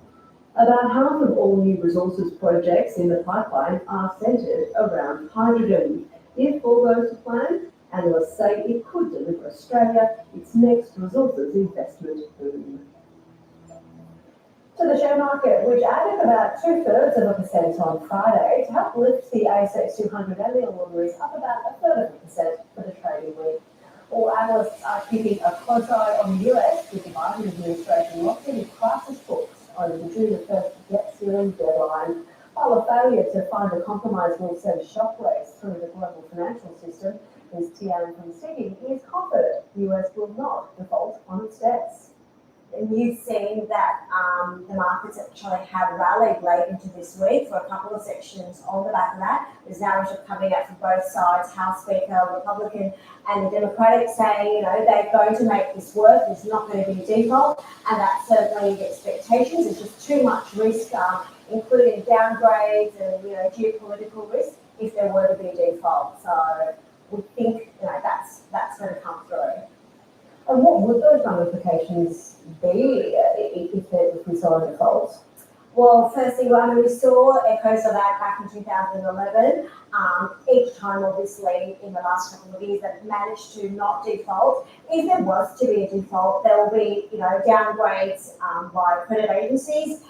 There'll be, question marks. Already you saw Janet Yellen only a month ago talk about the US dollar, the weaponization of the US dollar, question marks around a lot of overseas government sovereign funds holding a US Treasury. So all that's going to come into play if the US were to default, on top of just the local ramifications to the economy in the US. Japan's Nikkei is back at its 1990 high. It's 33 years since peaking though. What's been driving it? Absolutely, both the Nikkei and the Topix has hit, it's up 11% this year. A couple of things. GDP numbers this week were stronger than expected, came through at 1.6%. There's also narratives coming from the Bank of Japan governor saying that they don't want to over-tighten, really meaning that they want to let the economy run fairly hot. And that's, markets are reading that as a very good sign. They're finally getting rid of inflation into their economy after decades of very, very stagnant economy. We're seeing a lot of inflows into the Japanese market, nearly $50 billion going from foreigners into the Japanese equities market this year. And as we're seeing markets rally around the world, what's driving that global growth? Yeah, it's quite surprising in some ways, Rachel. We hit, recent lows in October last year. There's a lot of expectations of retesting that low. That hasn't come to fruition. A couple of key points. It really looks like central banks, especially the Federal Reserve, is very much close to finishing the rate hike cycle. Maybe there's one or two more, and that also includes, obviously the Reserve Bank. So, the rate, no more rate hikes, or at least very near that peak. That's a positive for markets and the economy. Secondly, despite, a lot of central banks around the world, including the Fed, having rapid rate rises in the past, 12, 15 months, economies have become, are actually a lot more resilient than what was expected early on in the piece. There's, hard landing, hard recession. That's not the base case, and there's hopes that, economies are fairly robust and we might only have a fairly soft landing. Ms. Tian, great to talk to you. Thanks so much. Thanks, Rachel. And that's all from Close of Business. For more of those stories, go to our website and catch the business Monday to Thursday evenings at 8:45 Eastern Time on the ABC News channel and after the late news on ABC TV. I'm Rachel Papazoni. Thanks for watching.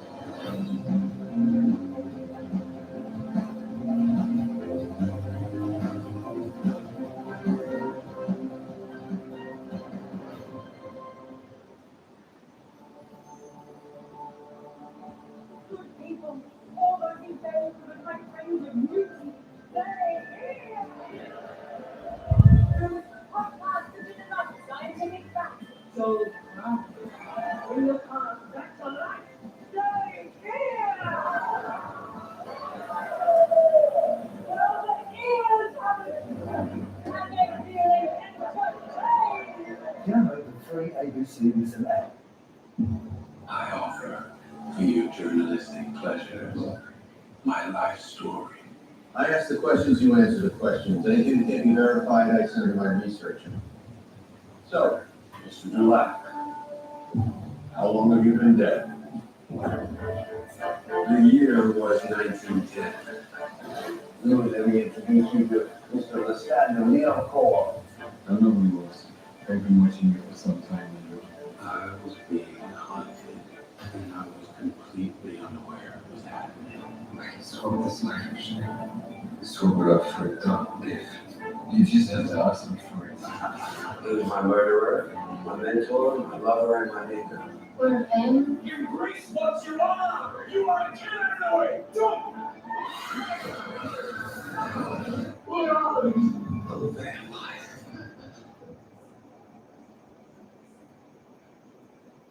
First of all, why do you get messages? Because someone thinks you're good. You're on my list. Creepy and Mystery. Yeah, me too. You're the least likely say liar. You couldn't even save yourself. This is your own dream. I don't know what should you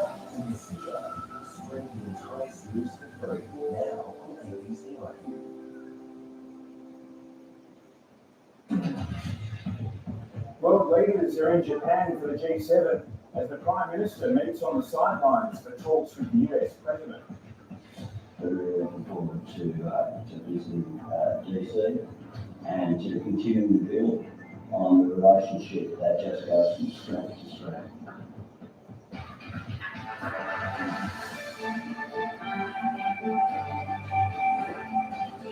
Police investigate the cause of a fire that engulfed a caravan in Brisbane's west, which left 2 people dead. Many of us survived. It's sad to lose 2 people in this way. It's very sad. The New South Wales Police Commissioner speaks as investigations continue into the tasering of a 95-year-old woman. And thousands of festival heads descend on Darwin for the annual Bass in the Grass Festival.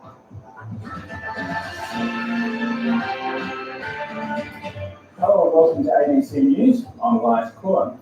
Anthony Albanese and Joe Biden are holding a bilateral meeting on the sidelines of G7 summit in Hiroshima. The Australian and US leaders signed an agreement to advance climate and clean energy action between the two nations. Albanese is also expected to meet with the US, Indian and Japanese leaders in a quad meeting after the leaders' summit scheduled for Sydney next week was cancelled. We've got a lot to discuss. Together, we've lived a historic year, both of us. It's between our allegiance between Australia and the United States. In March in San Diego, we stood together, and Prime Minister Sunak, who was also here on my dad, to announce a generational commitment to shared security through our AUKUS trilateral partnership. Australia and the United States have stood together to defend our shared domestic values, including supporting the people of Ukraine as they defend themselves against Russia's brutal aggression. And together, we've expanded our cooperation across a range of challenges, from space to emerging technologies, while advancing our shared vision to a free, open, and secure Indo-Pacific. And we're launching a new joint initiative to accelerate the transition to clean energy, including by building more resilient critical mineral supply chains. This is a huge step from our perspective, a huge step forward in our fight against the climate crisis. And I want to thank you for your strong leadership and your partnership in this challenge. I'm looking forward to our conversation today and hosting you for an official state visit this year in Washington, D.C. And again, I truly apologize to you for having you to come here rather than me being in Australia right now. But we have what's been going on at home.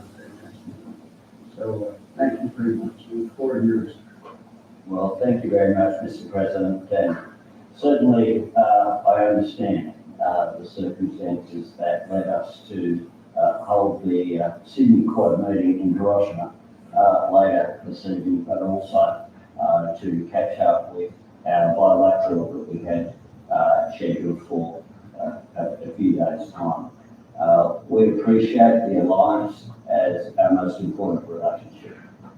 And today what we've done is add a new element to that alliance up front, very clearly, unequivocally, climate action. Because climate action, of course, is a national security issue. And it is good that we've been able to show the nature of the Quad is that it's a pragmatic gathering, which is about outcomes. And we're giving those outcomes, I'm sure will be successful later today. But also we've had important outcomes with the agreement that we've just signed, the statement of intent. And I want to say that I appreciate very much the issue that I raised with you in San Diego has been progressed through your support for Congress ensuring that Australia is a domestic source under the Defence Production Act. That's really important. I went to the UK recently for the coronation and went up to Barrow and looked at the nuclear powered subs that have been built there, and AUKUS is progressing between our three countries as well. And it's important that we progress Pillar 2 as part of that implementation.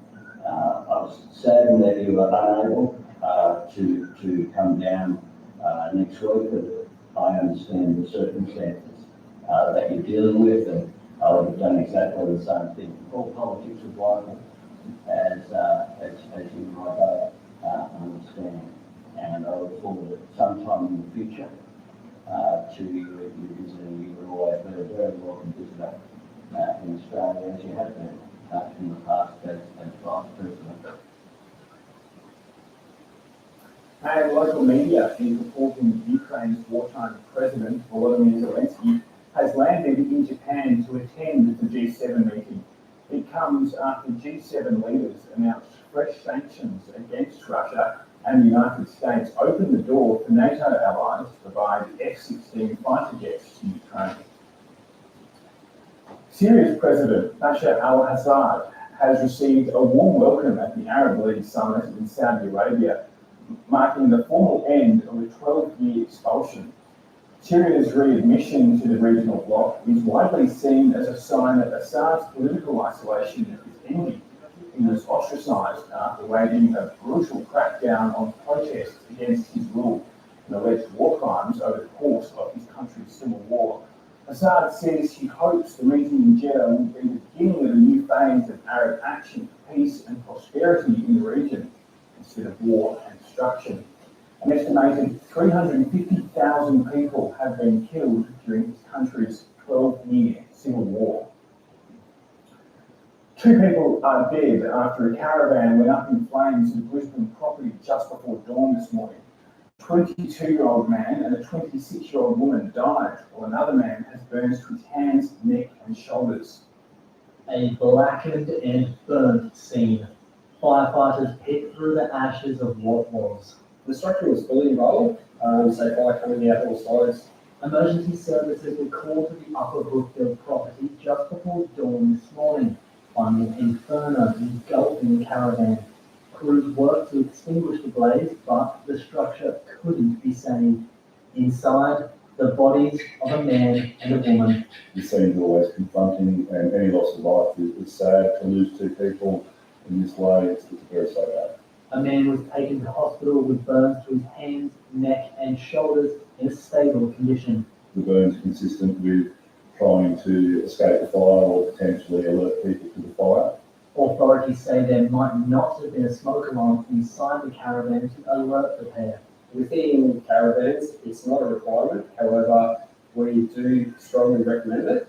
It's believed the man and the woman may have been staying in the area to attend the nearby Brookfield show. It's a tight-knit community, and obviously news like this is a shock. And so obviously today is going to be a very, very difficult, tough day, but we will rally. It's not known whether the 2 people who were killed were a couple. Investigators say there were a number of people staying at the property who witnessed the blaze who they're speaking to. They're now trying to piece together how this horrific blaze started and whether it was suspicious. Alex Brewster, ABC News. And Queensland police say a 3rd man was taken to hospital with non-life-threatening injuries. heavily damaged, but there are confirmed 2 deceased persons. We also have 1 male that was taken to hospital with QAS with non-life-threatening burns to his hands and the back of his neck and shoulders. That person's in stable condition at the Royal Brisbane and Women's Hospital at the moment. Investigations are early at this stage. What I can say is the burns consistent with trying to escape the fire or potentially alert people to the fire. But understandably, his health is primary. The New South Wales Police Commissioner has spoken for the first time since a 95-year-old great-grandmother was tasered by officers in a South Coast aged care home. Reporter Leah Harris has the details. New South Wales Police Commissioner Karen Weigel promised a thorough investigation into what happened to Claire Nowlin, a great-grandmother who was tasered by police in her nursing home on Wednesday. The Commissioner today said Ms Nowlin remains in a critical but stable condition, surrounded by her family in Coomera Hospital. Ms Nowlin has dementia and was living at Yolandi Lodge in Coomera when staff called police reporting that she was holding a knife. When police arrived, they say Ms Nowlin was advancing towards the officers slowly, using her walking frame and holding a serrated knife when an officer tasered her. She fell and hit her head and was taken to hospital in a critical condition. The Commissioner today conceded it was unusual for police to be called to a nursing home to deal with a dementia patient, but would not go into why the officer may have used his taser. Ms Nowlin is well known in the local community and celebrated her 80th birthday by skydiving over Canberra. She has 8 children, 24 grandchildren and 31 great-grandchildren. The Police Commissioner today defended her decision to not have spoken publicly before today, saying that she spent yesterday with Ms Nowlin's family in hospital. There is a immediate need that the family were notified first, and that was respect for the family. They've got a big family that is dispersed around New South Wales and other places, and that took some time. The Assistant Commissioner Cotter is in charge of this investigation, and he is the designated officer, so it's appropriate for him to talk to the facts that we know so far. And as I said, I sat with the family yesterday in Coomera, so it's appropriate that I talk to you today about what we are now dealing with, and that is really the question of why, and we all want to know why. The Commissioner said that the detectives are already on the ground in Coomera investigating how this incident has happened as they conduct that critical incident investigation. The officer who discharged his taser has been on the job for 12 years, and the Commissioner would not confirm whether he's been stood down from duties, but did say he is no longer in the workplace. And Green Senator David Shoebridge is calling for the New South Wales Police to release body cam footage of the incident. My reaction, like millions of Australians who have heard this news, is of shock and disbelief.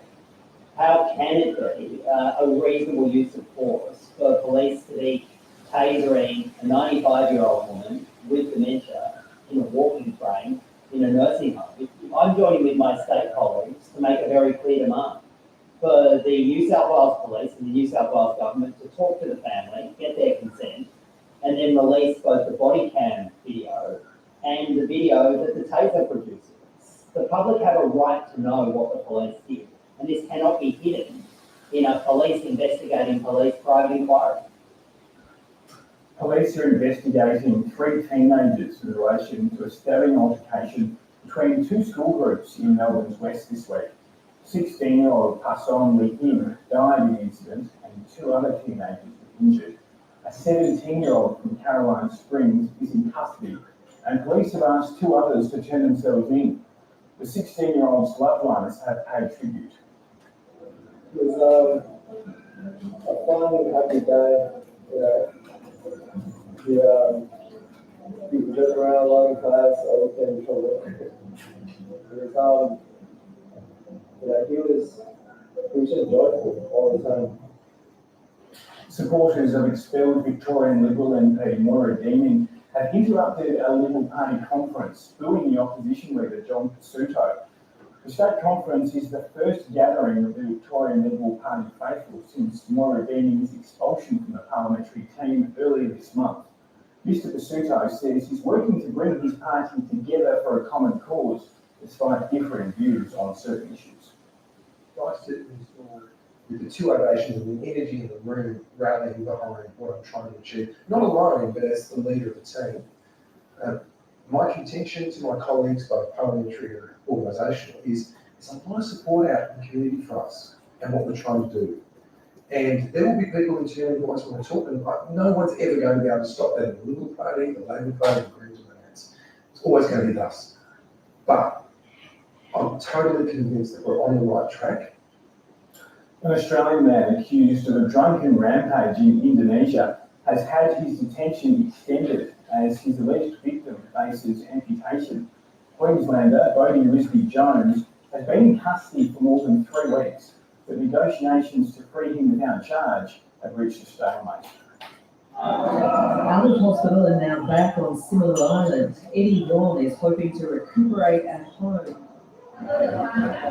He wasn't supposed to leave the hospital yet, but we wanted to go home because we thought traditional medicines could help. But broken bones haven't healed and his foot is still badly infected. The fisherman fears he could lose the limb altogether. The doctor in Banda Aceh told us there are 2 possibilities. If they can't use a metal pin, my husband may have to have an amputation. Australian tourist Bodie Risby-Jones has admitted he attacked Eddie Ron during an alcohol-fueled rampage last month, in which police allege he hit out at everyone in his way. I feel like not myself, like almost possessed. Prosecutors are yet to decide whether to charge him with assault, and police have now extended the time they can hold him by several more weeks. If the 20-day detention period is up and the prosecutor's office still needs time to process the case, then we'll extend his detention. Risby-Jones's parents are still hoping to strike a compensation deal with the fishermen to avoid charges, so the Noosa resident is deported instead, but they can't agree on the price. Eddie Ron and his family have asked for the equivalent of $61,000. But if a peaceful resolution is reached with the perpetrator's family, then of course the legal case will automatically stop. It's understood Risby-Jones's parents have balked at the amounts Eddie Ron is demanding, but if his foot is amputated, he'd be permanently disabled, making it harder for him to work and increasing his medical bills, meaning more compensation. Bodie Risby-Jones could remain in limbo for a long time. Anne Barker, ABC News. Recovery efforts are underway in Italy. Floods and landslides devastated the country's north.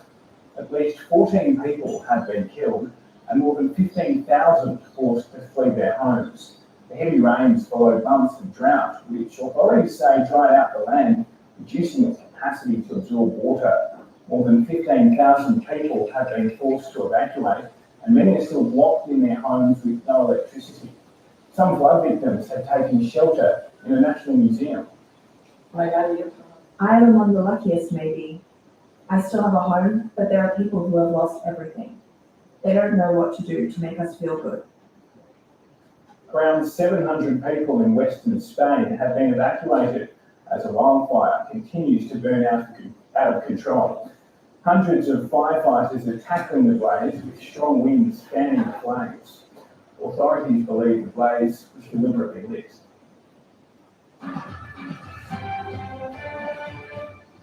John Harvey is remembered as the man who founded Salisbury in South Australia, but is less well known for his African heritage. This type of racial omission is surprisingly common in Australia's colonial history. Some historians hope diverse heritage can be properly acknowledged in the story of Mr. Harvey and other notable arrivals. Walking down the streets of Salisbury, John Harvey's influence is hard to miss. Right here is the St. John's Church. It was built in the 1850s, not long after John Harvey landed here.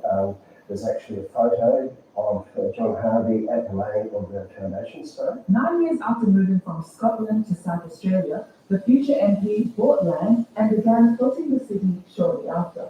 His influence on the settlement, which is now a main hub in Adelaide's northern suburbs, is acknowledged. What's not is his African heritage. He mentioned about his parents being of St. Helena origin, which is an island of South Africa. And that was the first time. It was a bit of a surprise to us. And he's far from the only significant historical figure to have that part of their history on the list. What I found most surprising was that there were these figures in colonial Australian history who've been pretty much whitewashed out of our history, and most people weren't aware that they were there and that they contributed quite significantly to the foundation of this colonized country.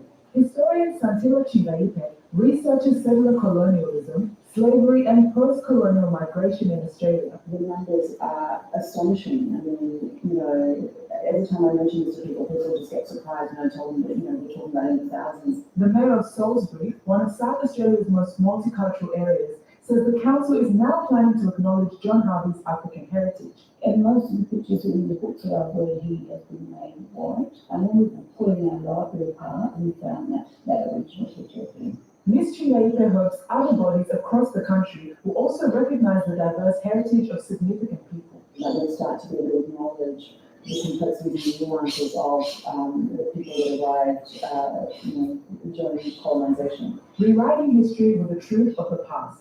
Gladys Suruga, ABC News. Hundreds of drag queens have walked the pink carpet in Sydney, the city's inaugural drag expo. Reporter Alex Lewis was there to soak up some of the glitz and glamour.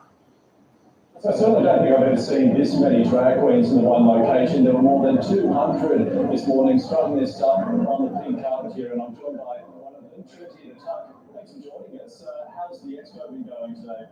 It's been absolutely amazing. Everybody's been so kind, and there's lots of glitter, so good luck getting that out of your houses. How would you describe drag? Well, drag is really whatever you want it to be. There's no rules. It's an art form, so it just requires you to be creative, and whatever you want to portray out into the world, you just do.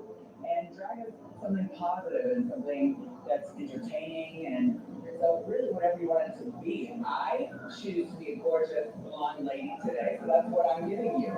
What made you decide to do it? So I started doing Drag at the Dare years ago, and that dare stuck, and now I've been doing drag for 20 years. There's a huge amount of people here today. How much do you think drag culture has entered the mainstream? Oh, drag is 100% mainstream, and the reason why is because drag allows people to escape, and we're entertainers. So when you come to a show or you come to an event, you forget about everything else, and you just enjoy the laughter and the good time, the good vibe, and that's what drag is all about. Thousands of music lovers are expected to descend on Darwin for the annual Bass in the Grass Festival. It's the 20th anniversary of the beloved Territory institution, and it's a party our reporter Lillian Rangia didn't want to miss.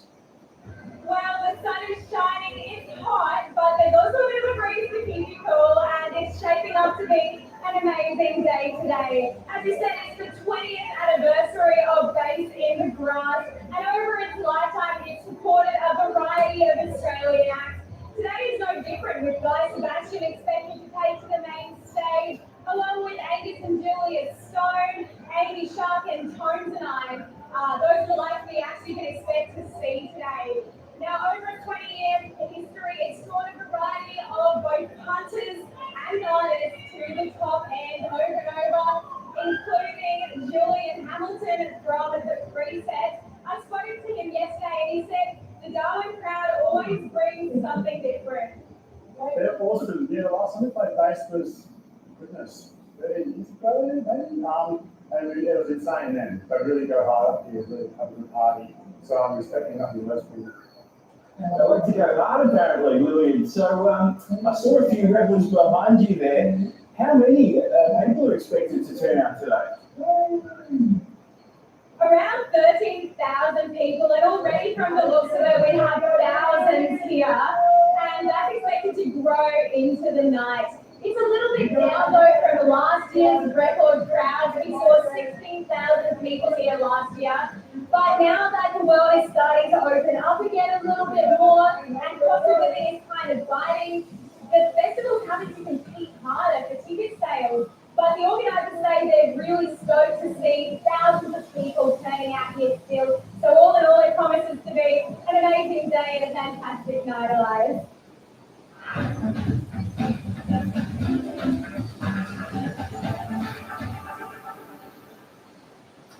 In the AFL, the Swans have narrowly hung on to defeat Kangaroos. Sydney produced a dramatic late comeback to win by just 3 points at Marvel Stadium in Melbourne, defeating the Roos 93-90. A bizarre interchange improvement allowed Hayden McLean to kick the winning goal with just over 40 seconds remaining. It's the Kangaroos' 8th straight loss and their first under interim coach Brett Ratten, who of course replaced Alistair Clarkson. The Cronulla Sharks have continued their winning form, dominating Newcastle 26 points to 6 in Coffs Harbour. Sharks forward Royce Hunt went over the line in the 69th minute, scoring a try in back-to-back games. There were concerns for the Knights 5'8" though, after he went off the field early in the game for a head injury assessment. However, the Queensland star passed and returned 15 minutes later. The Sharks now join the Panthers, the Bunnies and Broncos on 16 competition points at the top of the NRL ladder.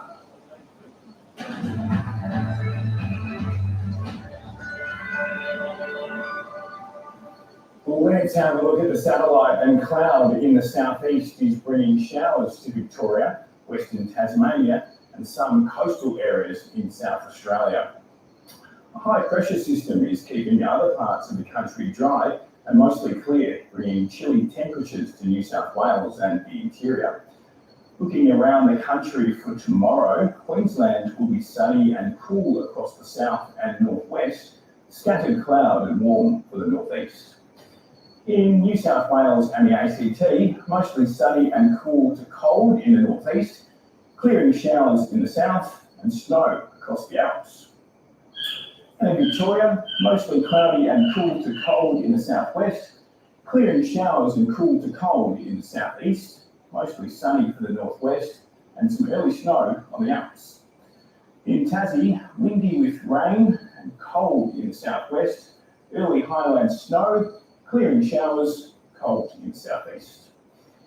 Mostly cloudy and cool in the southeast and north of South Australia, clearing showers over central parts and in the west.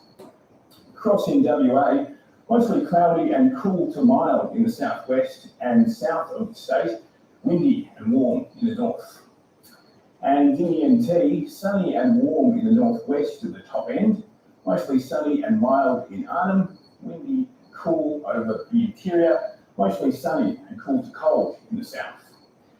Taking a look at Monday's forecast for the capital cities, Brisbane will be mostly sunny, sunny for Sydney, early frost and clear skies in the capital. Melbourne and Hobart will be cloudy, possible shower for Adelaide, mostly sunny in Perth, a sunny day for Darwin, with a top of 30 degrees.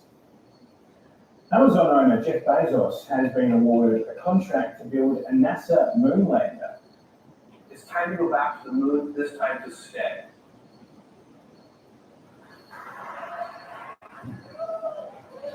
NASA's decision will give the space agency a second ride to the moon under its Artemis program.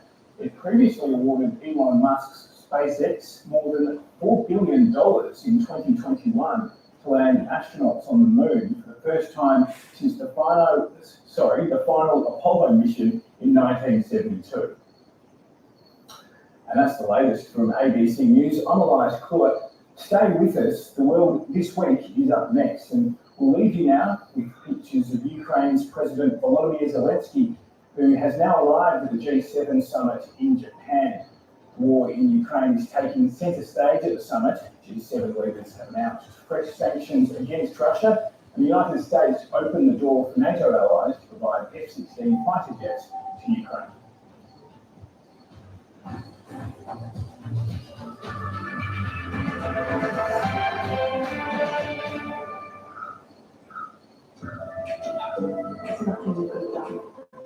I'm so sorry. Love you very much. That one was John. You did, man. Yeah, I'm back for uncle in that Richard home. Okay, I'm going crazy. Oh, curious. Some souls may pass on for families and what's not you. What? Just impending financial ruin. Is it something that can change you too? How can I help? Oh, let me get a loan for a trip to Canada. My sister's husband just died. It's going to be all right. You wonder in yourself, for yourself, yeah? What were you hiding? Sure about this? Yes, very sure. You look like Travolta in Pulp Fiction. Sociopath who died on the toilet. Yeah, exactly. Great. Evil in Vogue starts Wednesday at 9 on ABC TV and ABC iView. You will die. I share a little secret. My baby is coming. She'll change your life. I don't understand anything that's happening to me. Tell me about Daniel Lindley. You were present when he died. I just felt like I was swept away, and I don't know how to stop it. Wake up. The monster's power. It was way back in your family. Do you know this place? The house is famous for its witches. What? They are witches. I will explain everything. You don't know it until You're just as the strongest thing I've ever felt. you're just beginning to see the world behind the world.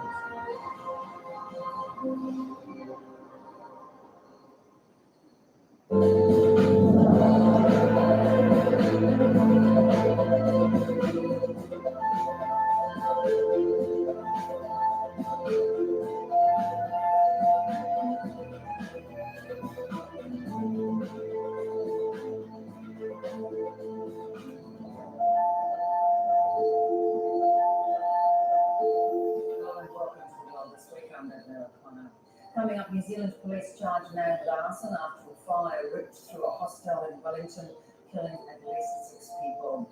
Turkey's Tayyip Erdogan gains the upper hand over his chief rival, but the outcome of the country's presidential election will be decided in a runoff. And the first full-size 3D scan of Titanic reveals haunting new details of the famous shipwreck as it lies on the bottom of the Atlantic. Well, New Zealand police have charged a man with 2 counts of arson in connection with the fire at a Wellington hostel that killed at least 6 people. The 48-year-old was remanded in custody and will reappear in court next month. Police say many people remain missing from the hostel and the investigation is ongoing. The fire has shocked New Zealand and put a spotlight on the quality of affordable housing for vulnerable people. With the Loafers Lodge building now deemed safe to enter, police have been examining the scene of the fatal blaze. The death toll stands at 6, but many are still missing. I can say that we have accounted for 92 people, and that the number still to be accounted for is less than 20. Wellington's mayor has urged the community to be patient. We have to do this right, so we can honour those that have lost their lives, but also ensure that this doesn't happen again.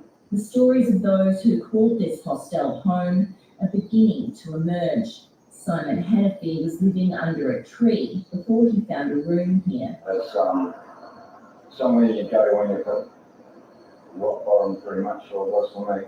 The lodge was compliant with building code, but it didn't have sprinklers. There are growing calls for an inquiry into the quality of accommodation that's offered to some of the community's most vulnerable. The building has a monthly inspection where they go through and check making sure that all the services are up to standard. I've asked the Minister for Housing to look particularly at issues around building regulation to see whether there's anything more that we should be doing right at this point.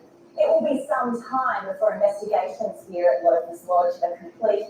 There are still many questions about how this tragedy could have happened. Police say they're working as fast as they can to provide answers. Emily Clark, ABC News, Wellington. The battle for Turkey's presidency will be decided by a runoff to take place in 2 weeks. President Recep Tayyip Erdogan comfortably beat his chief rival but failed to pass the 50% threshold required to win outright. Our Middle East correspondent Tom Joyner is in Istanbul. Celebrations, even though there's no winner. The vote is too close to call, but the supporters of President Tayyip Erdogan are confident he'll go in his favour. He has over 49% of the votes counted, but anything short of 50% holding a runoff election in 2 weeks' time. There's a real energy here tonight. This procession of cars has been trying to get through for the last hour. Mr. Erdogan's supporters, it's not exactly the result they hoped for, but they're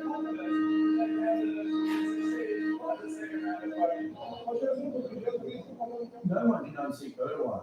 He talks the talk and walks the walk. The authoritarian leader has held on to power for 20 years, but this has become the fight of his life. The fact that the election results have not been finalised does not change the fact that our nation's choice is clearly in our favour. The president gave money to children, often a customary practice on a holiday, but he was criticised for doing it at the polling station before he cast his vote.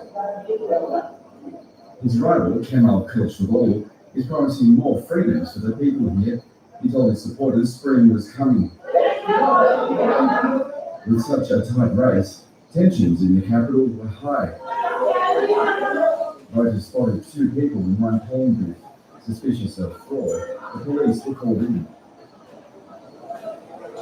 In the areas devastated by February's earthquakes, they voted in makeshift cabins. Those displaced from their homes were bussed back. It's very moving. It's so nice to see my neighbours. An emotional homecoming for an election that could change the country forever. Tom Joyner, ABC News, Istanbul. The UK is sending long-range attack drones to Ukraine to try and help the country hit targets behind Russian lines. The Ukrainian president has met his British counterpart at the end of a whirlwind European tour to secure more military assistance. The final stop on a crucial mission. Volodymyr Zelensky touches down at the Prime Minister's country estate Chequers, and from the start it was clear he wouldn't be going home empty-handed. So thank you that you're hosting me and inviting me. Well, I'm very happy that thanks very much. Not only has the UK agreed to send more air defence missiles, Prime Minister Rishi Sunak also promised hundreds of attack drones with a range of more than 200 kilometres. High on Ukraine's wish list are fighter jets, which the US is reluctant to provide. The UK isn't keen either, but says it's willing to play its part. One thing we will be doing, starting actually relatively soon, is training of Ukrainian pilots. Just last week, the UK confirmed it also sent long-range Storm Shadow missiles to Ukraine. While Britain can't match the financial commitment of the US, the weapons it is sending is letting Kyiv hit targets it's never been able to hit before. It's been a busy few days for Volodymyr Zelensky, securing extra support in Paris, in Berlin, and in Rome.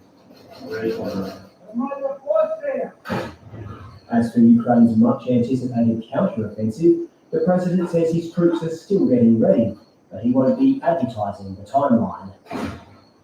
There are no secrets from our friends, but there are some secrets from our neighbors. That's why we have to prepare. The president's headed home with a much bigger war chest for whenever it begins. Nick Dole, ABC News, London. Prince Harry and his wife Meghan have criticised the paparazzi in New York for what they've described as a near catastrophic car chase. The photo agency involved, though, has categorically denied the claim, saying there were no near crashes. And it has drawn attention to the media's treatment of the couple more than 25 years after the death of his mother, Princess Diana. The Duke and Duchess of Sussex smiled in front of the cameras as they arrived at a New York charity event with Meghan's mother. But after they'd left, the couple alleges their safety was put at risk by highly aggressive paparazzi. Prince Harry and Meghan say relentless pursuit lasting over 2 hours resulted in multiple near collisions involving other drivers, pedestrians and police. The briefing, I received 2 of our officers could have been injured. New York City is different from a small town somewhere. Police who assisted the couple's private security team say photographers made their journey challenging, but there were no reported collisions, injuries or arrests. The photo agency involved said photographers had no intention of causing any distress or harm, as their only tool was their cameras. It also said one of the drivers in Prince Harry's security escort was seen driving in a manner that could be perceived as reckless. And a taxi driver who briefly picked the trio up as they tried to get away unnoticed says he never felt like he was in danger. You know, they kept their distance. They're just like journalists, just like everybody else trying to get pictures, make a quick buck. Prince Harry's mother, Princess Diana, was killed in a car crash in Paris while being pursued by photographers in 1997. And the Prince has long criticised the media's treatment of his family. Can you get that pat on the scooter again? Are we doing that? Buckingham Palace had no comment. Jane McMillan, ABC News. Thailand's opposition parties have secured a stunning win in the country's general election. The result is a blow to the military, but they will still have a say in who becomes Thailand's next Prime Minister. Our Southeast Asia correspondent Zoe Ford is in Bangkok. In a room full of journalists and about 100 cameras, Peter Limjaroenrat did what no one thought possible a few years ago or even a few weeks ago. He declared victory for his young progressive party Move Forward. It ran with a risky agenda in conservative Thailand of vowing to end military conscription, end monopolies, and amend the law which makes criticising the powerful monarchy a crime. But with huge gains, including an almost clean sweep of seats in Bangkok, Mr. Peter said it was clear Thai voters were ready for change. Today is a new day, and hopefully it's full of bright sunshine and hope going forward. Thai politics is complicated though, and winning the most seats is only the start of the battle. The main opposition party, Pheu Thai, led by Paetongtarn Shinawatra, the daughter of divisive former PM Thaksin, came in a close second. Mr. Peter says he's asked Ms. Paetongtarn, as well as 5 smaller parties, to join a coalition with him. And while he's declared victory and said he'll be the Prime Minister, the vote for PM in Thailand is something entirely removed from the election. The person is chosen by the 500 elected members of the lower house and the 250 members of the military-appointed Senate. So even though voters delivered a resounding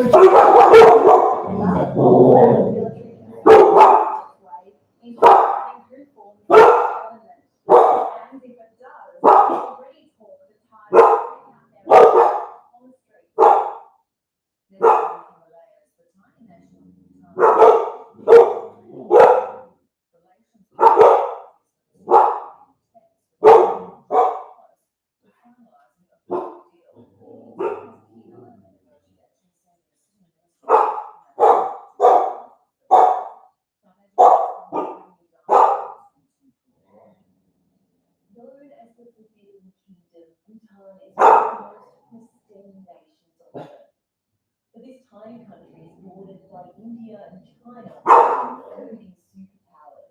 And after decades of tensions between them, Bhutan's Prime Minister says it's close to reaching a border deal with China. We are drawing the line and we are drawing in the most harmonious way.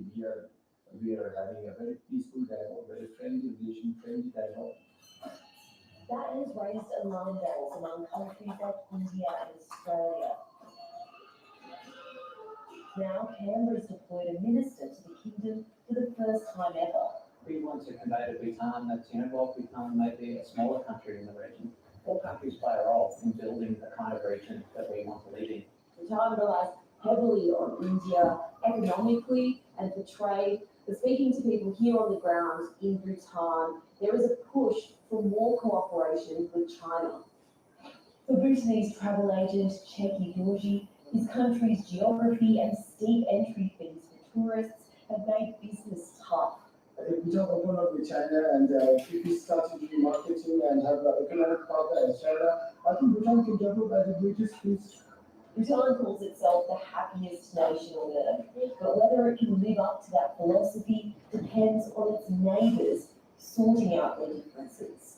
Abby Dyers, ABC News, Thimphu. Taiwan is grappling with the question of what to do with the statues of the late dictator, which are all over the island. The government push to remove the biggest monument to former leader Chiang Kai-shek appears to have stalled, leading to activists taking matters into their own hands. In the heart of Taipei, a display of reverence and respect. Ceremonial guards protect the statue of Chiang Kai-shek, the former leader of China, who then ruled Taiwan as a dictator for 3 decades.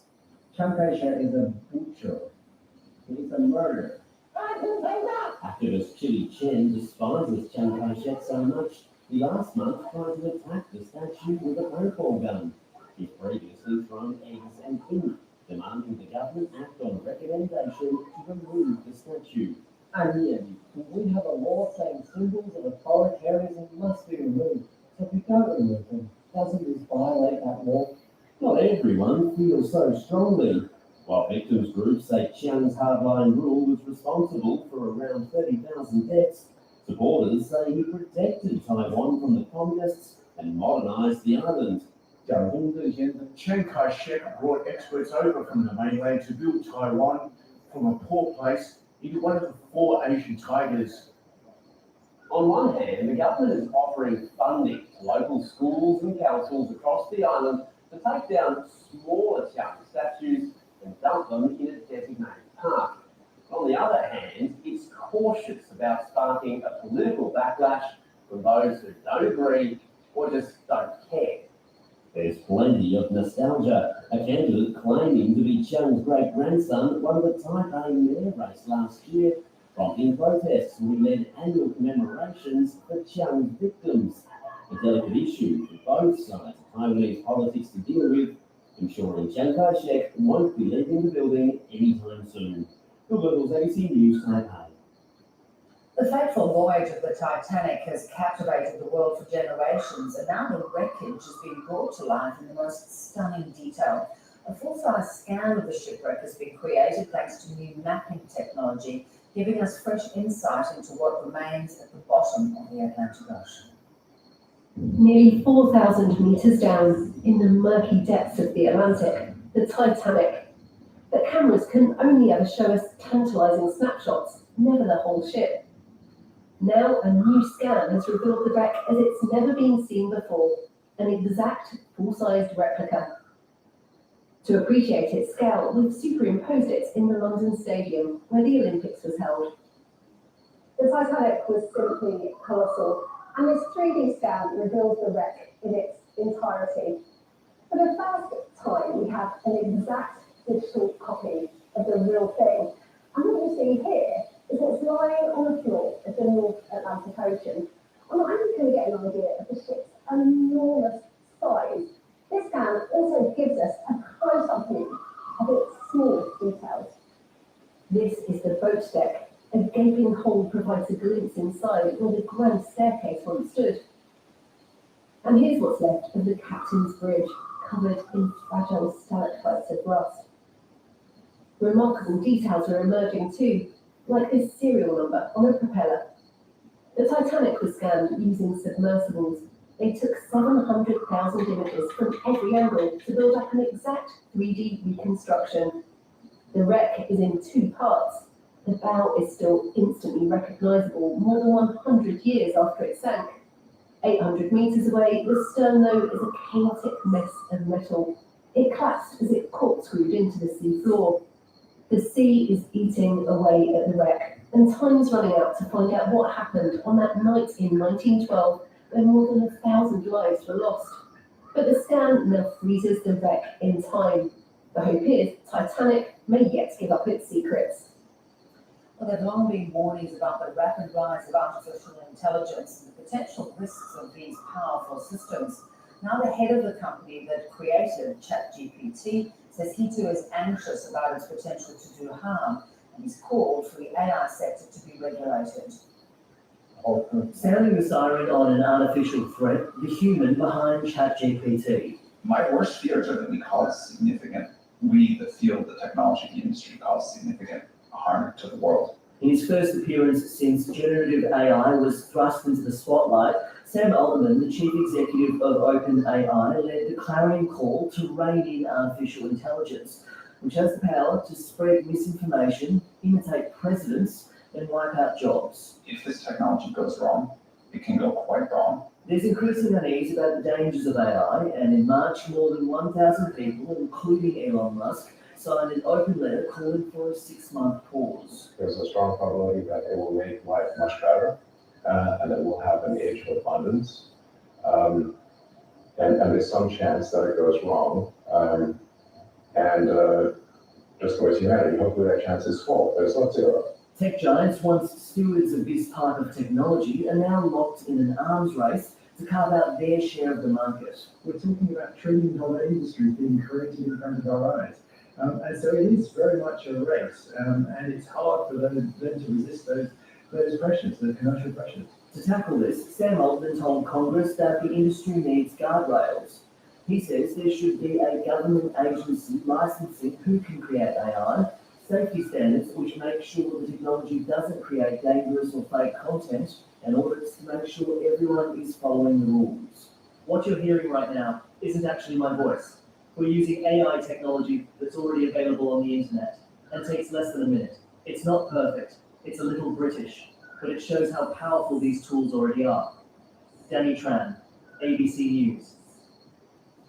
Well, India's top female wrestlers set up a makeshift protest camp near the country's parliament demanding action against the former president of their sports federation, who they accuse of sexual harassment. The protests have captured the country's attention, especially as the accused is a parliamentarian from the Indian Prime Minister Narendra Modi's party.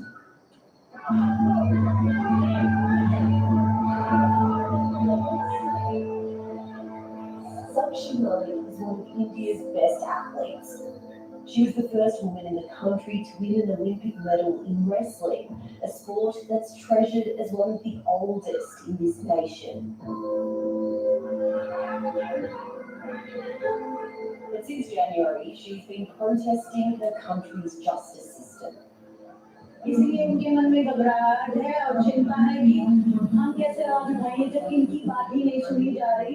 इसलिए हम डट के बैठे कि हम इस लड़ाई को जीतेंगे और एक हौसला भरेंगे हर लड़की में कि आप लोग भी आवाज उठा सकते हो। These women are accusing the former head of India's Wrestling Federation, Bhushan Sharma Singh, of sexual harassment. After pressure from the protesters, on the weekend, India's Olympic Foundation took over the wrestling body, firing Singh as president, but the wrestlers want him arrested.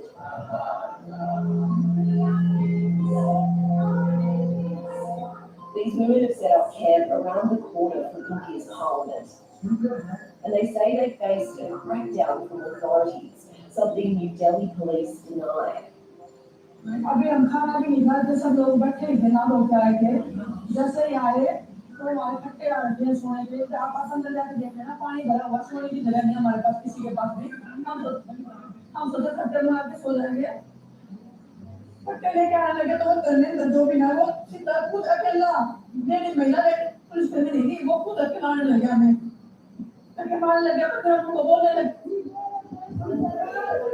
The protesters have captured India's attention because the president of the Wrestling Federation is a sitting federal MP in Narendra Modi's party.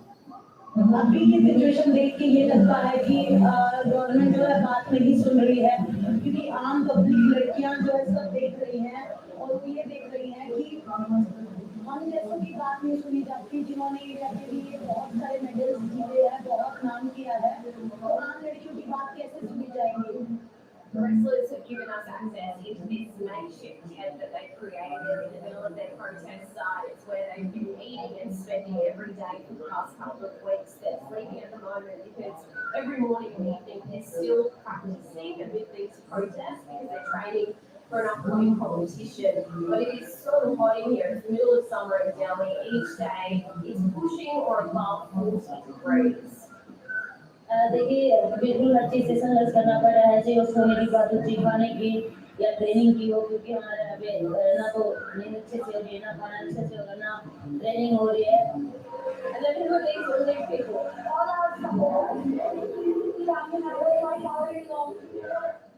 The wrestlers' friends and family stay with them every day, and it's this sort of support which got them to the top of their game. But they're threatening to give up their medals if no action is taken. अगर अभी हमने time दिया हुआ है कि 21 तारीख तक आप हमारी बात आपको अगर नहीं मानोगे तो हम बहुत बड़ा फैसला लेंगे। उनमें से ये एक फैसला भी हो सकता है कि हम अपने सारे अवार्ड वापस लौटा देंगे, क्योंकि ऐसे रिस्पेक्ट, ऐसे सम्मान हमको नहीं चाहिए। Bhushan Sharan Singh has been in charge of India's Wrestling Foundation since 2011, and he's been an MP for 5 terms in Modi's BJP. Mr. Singh hasn't responded to 730's requests for comment, but he strongly denied the sexual harassment allegations and described the protest as politically motivated in the Indian media. कोई करके जांच कर ली जाए, मैं उस जांच के लिए तैयार हूँ, जो भी न्यायपालिका देगी उसके लिए भी तैयार हूँ, सामाजिक तौर पर भी मुझे कुछ सजा देना चाहता है तो उसके लिए भी तैयार हूँ। मैं निर्दोष हूँ, निर्दोष इसलिए हूँ कि मैं अपने आप को जानता हूँ, मैंने किसी भी लड़की के साथ किसी भी प्रकार की कोई बदतमीजी छेड़खानी नहीं की है। Modi's government has run major campaigns to boost female empowerment, but these protesters are questioning why the Prime Minister has remained silent on this issue. These women say they won't stop fighting. मैं चाहती हूँ कि पूरे outside India जिस country में भी आपका ये प्रोग्राम चलता है वो जाने कि हम जो प्रोटेस्ट कर रहे हैं ये लड़कियों के लिए कर रहे हैं, बेटियों के लिए कर रहे हैं, जो अपनी आवाज नहीं उठा पाती और जिनको दबा दिया जाता है, जिनकी आवाज हो, प्रोटेस्ट जो है कंटिन्यू रहेगा और हम हार नहीं मानेंगे जब तक हमें जो है न्याय नहीं मिल जाता। तो चाहे उसके लिए हमें 1 साल 2 साल जितना भी टाइम हमें बैठना पड़ेगा, हम यहाँ बैठेंगे, बट हम ये लड़ाई जीत के ही उठना चाहते हैं। Well, it's been 80 years since one of the most daring flying missions of the Second World War, the Dam Busters raid. 13 Australians took part in the mission, which targeted vital infrastructure in Germany's industrial hub. President Waldemar in Canberra is preparing to display for the first time 2 scale models used to plan the raid. The Dam Busters raid made a big splash in the Second World War. On the 16th of May 1943, 617 Squadron set off on an audacious raid to destroy German heavy industry. And after 5 hours altogether had dropped our mines, we saw a great ball of water shooting out horizontally from the dam wall. They were to drop the experimental bouncing bomb from a height of just 60 feet or 18 meters. Among the crews were 13 Australians. We were hitting the start out of petrol tank, which fortunately didn't explode. Brooke Martin was one of the pilots in the raid. He was chosen specifically. He's recognised as one of the best pilots in all of the Royal Air Force. The skill, bravery, and boost of wartime morale warranted a visit from the King and a big screen production. To maintain secrecy, bomber crews were given their targets only the day before they flew. Crews had just hours to familiarise themselves with the mission, so the RAF produced these scale models to help them plan. The various approaches, the landmarks, making sure they knew they were able to differentiate one dam from another and what it would look like from a particular height. These things are amazingly accurate. If you compare our models with, for example, Google Earth images of them taken today, there's very little change. The memorial will put the models on display in its new Anzac Hall, the first time they've seen the light of day since the end of the war. James Viber, ABC News, Canberra. And that is the program. You can always watch the show on iView, and there are more world news and interviews at the ABC's YouTube channel. And join me on the World Weeknights. I'm Deborah O'Connor, and see you. Bye-bye.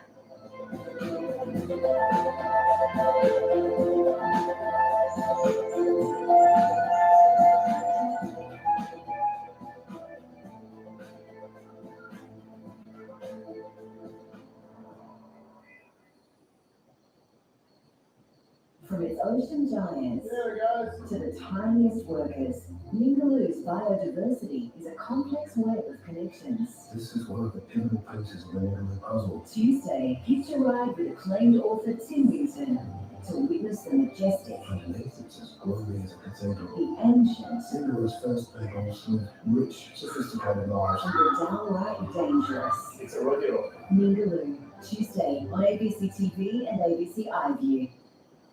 I ask the questions, you answer the questions. Anything that can't be verified, I send to my research. So, Mr. Dulac, how long have you been dead? Let me introduce you to Mr. Lestanda Leon Core. I've been watching you for some time. I was being hunted. That's my 556. I got it down with the devil. He's my murderer and my name. Embrace what you are. You are a terror.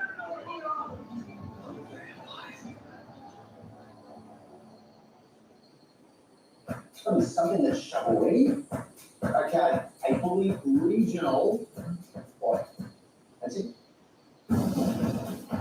It's a smart idea. Full stop. That can be illegal. I have complete faith in the NDA. What does that even mean? What does it mean? It doesn't matter what we say, as long as we keep saying it. What? New shovel-ready utopia. There you go. G7 on ABC.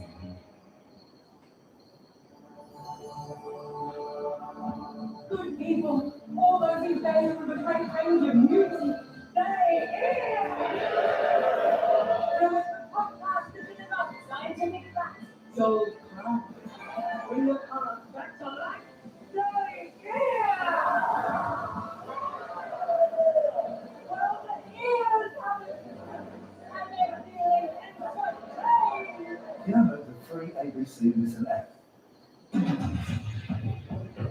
Tonight, world leaders are in Japan for the G7 as the Prime Minister meets on the sidelines for talks with the US President.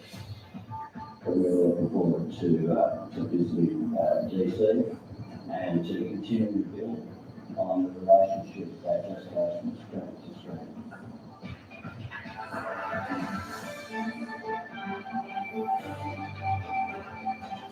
Also ahead, police investigate the cause of a fire that engulfed a caravan in Brisbane's west, which left 2 people dead. A man in his 30s is drowned in the New South Wales Hunter region despite emergency efforts to save him. And South Australia's hidden history, we look at the founder of the Salisbury and his African heritage. Good evening, welcome to ABC News. I'm Marion Sarr. US President Joe Biden has used a meeting with Australian Prime Minister Anthony Albanese to apologise for cancelling at short notice. This after confirming that he won't be travelling to Sydney for the Quad Leaders Summit next week. Mr Biden met with the Prime Minister on the sidelines of the G7 meeting in Japan, where the pair signed a new deal on clean energy and climate change. Our political reporter Matthew Doran is in our Parliament House bureau in Canberra tonight and joins us. Matthew, what did the 2 leaders discuss? Well, Mary, good afternoon, or good evening rather. We know that there would have been a wide-ranging discussion between the pair, no doubt, touching on matters such as the AUKUS submarine deal and the broader defence partnership that is happening there, and of course this new agreement that they have struck on clean energy technology and taking greater action on climate change to safeguard the Pacific in particular, something that Anthony Albanese says is effectively an entry ticket to having any sort of credibility in this region. But certainly there has been a lot made of the fact that Joe Biden was due to be here in Canberra and indeed in Sydney next week. He'd been invited to attend the to address federal parliament here in the nation's capital, and then also travel to the Quad Leaders Summit in Sydney, which was due to bring together the leaders of Australia, the United States, India and Japan. But he has had to cancel that trip. That news coming through a couple of days ago because he is still wrapped up in negotiations with the US Congress about the United States debt ceiling, something that is really coming down to the wire and something that he wants to devote his full attention to. So once he is finished at the G7 summit in Hiroshima, he will be winging his way back across the Pacific to Washington to get back into those negotiations there. So even though there is a level of disappointment from the Australian government and from the Australian Prime Minister personally not being able to welcome Joe Biden to his hometown, there is also a level of understanding that domestic politics have caused this, and it's somewhat out of Joe Biden's control. This is how the pair phrased the situation when they met in Hiroshima a short time ago. Again, I truly apologize to you for having you to come here rather than me being in Australia right now. But we got some things going on at home. Saddened that you were unable to come down next week, but I understand the circumstances that you're dealing with, and I would have done exactly the same thing. All politics is vital, as you might both understand. And Matthew, top of the G7's agenda is a situation in Ukraine, and the US president has made a commitment. That's right. The United States committing to training up Ukrainian Air Force pilots to fly F-16 fighter jets. This is something that the Ukrainian President Volodymyr Zelensky has been pleading for a number of months now, saying that there needs to be greater firepower when it comes to Ukraine's air defences, and indeed the Ukrainian president arriving, making a surprise visit, in fact, to the G7 summit in Hiroshima, arriving on board a French Air Force plane a short time ago, surrounded by quite heavy security, it must be said. This training regime for Ukrainian pilots will be undertaken over the next couple of months or so, and the White House is saying that beyond that, the actual supply of these fighter jets, that is something that is being worked out between the United States and its allies, including the timeline for what those planes are being delivered there. Of course, every time there is any discussion about the provision of weapons to Ukraine, questions start to be asked about whether or not it is just going to inflame the situation, whether or not Russia would see this as exacerbating the current situation in Ukraine and respond accordingly. That question was put to the White House's National Security Advisor, Jake Sullivan. All of the capabilities that the United States has proven to Ukraine come with the basic proposition that the United States is not enabling or supporting attacks on Russian territory. That would go for the support for the provision of F-16s by any party as well. And the Ukrainians have consistently indicated that they are prepared to follow through on that. And in fact, we have seen them follow through on that with the provision of Western equipment when we have given it to them. Jake Sullivan, the White House's National Security Advisor, speaking to the press in Japan earlier today. Clearly, Ukraine, a strong area of attention for G7 leaders and the other leaders, including Anthony Albanese, who've been invited to that summit, but also China and its growing ambition in the Indo-Pacific region and also its military build-up there. A lot of discussion about what needs to be done to ensure that G7 nations and their allies aren't too closely tied economically to Beijing, given its behaviour over the last couple of years. That analysis there, political reporter Matthew Doran speaking from Canberra. Syria's President Bashar al-Assad has received a warm welcome at the Arab League summit in Saudi Arabia, marking the formal end of a 12-year expulsion. Syria's readmission to the regional bloc is widely seen as a sign that Assad's political isolation is ending. He was ostracised after waging a brutal crackdown on protests against his rule and alleged war crimes over the course of his country's civil war. Assad says that he hopes the meeting in Jeddah will be the beginning of a new phase of Arab action for peace and prosperity in the region instead of war and destruction. An estimated 350,000 people have been killed during Syria's 12-year civil war. Back home, a man was drowned today in the New South Wales Hunter region. Police were called to Newcastle Beach following reports of a man in distress in the water. The man died at the scene despite efforts from police, lifeguards and ambulance paramedics.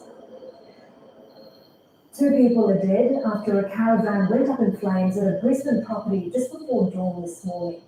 A 22-year-old man and a 26-year-old woman died while another man had burns to his hands, neck and shoulders.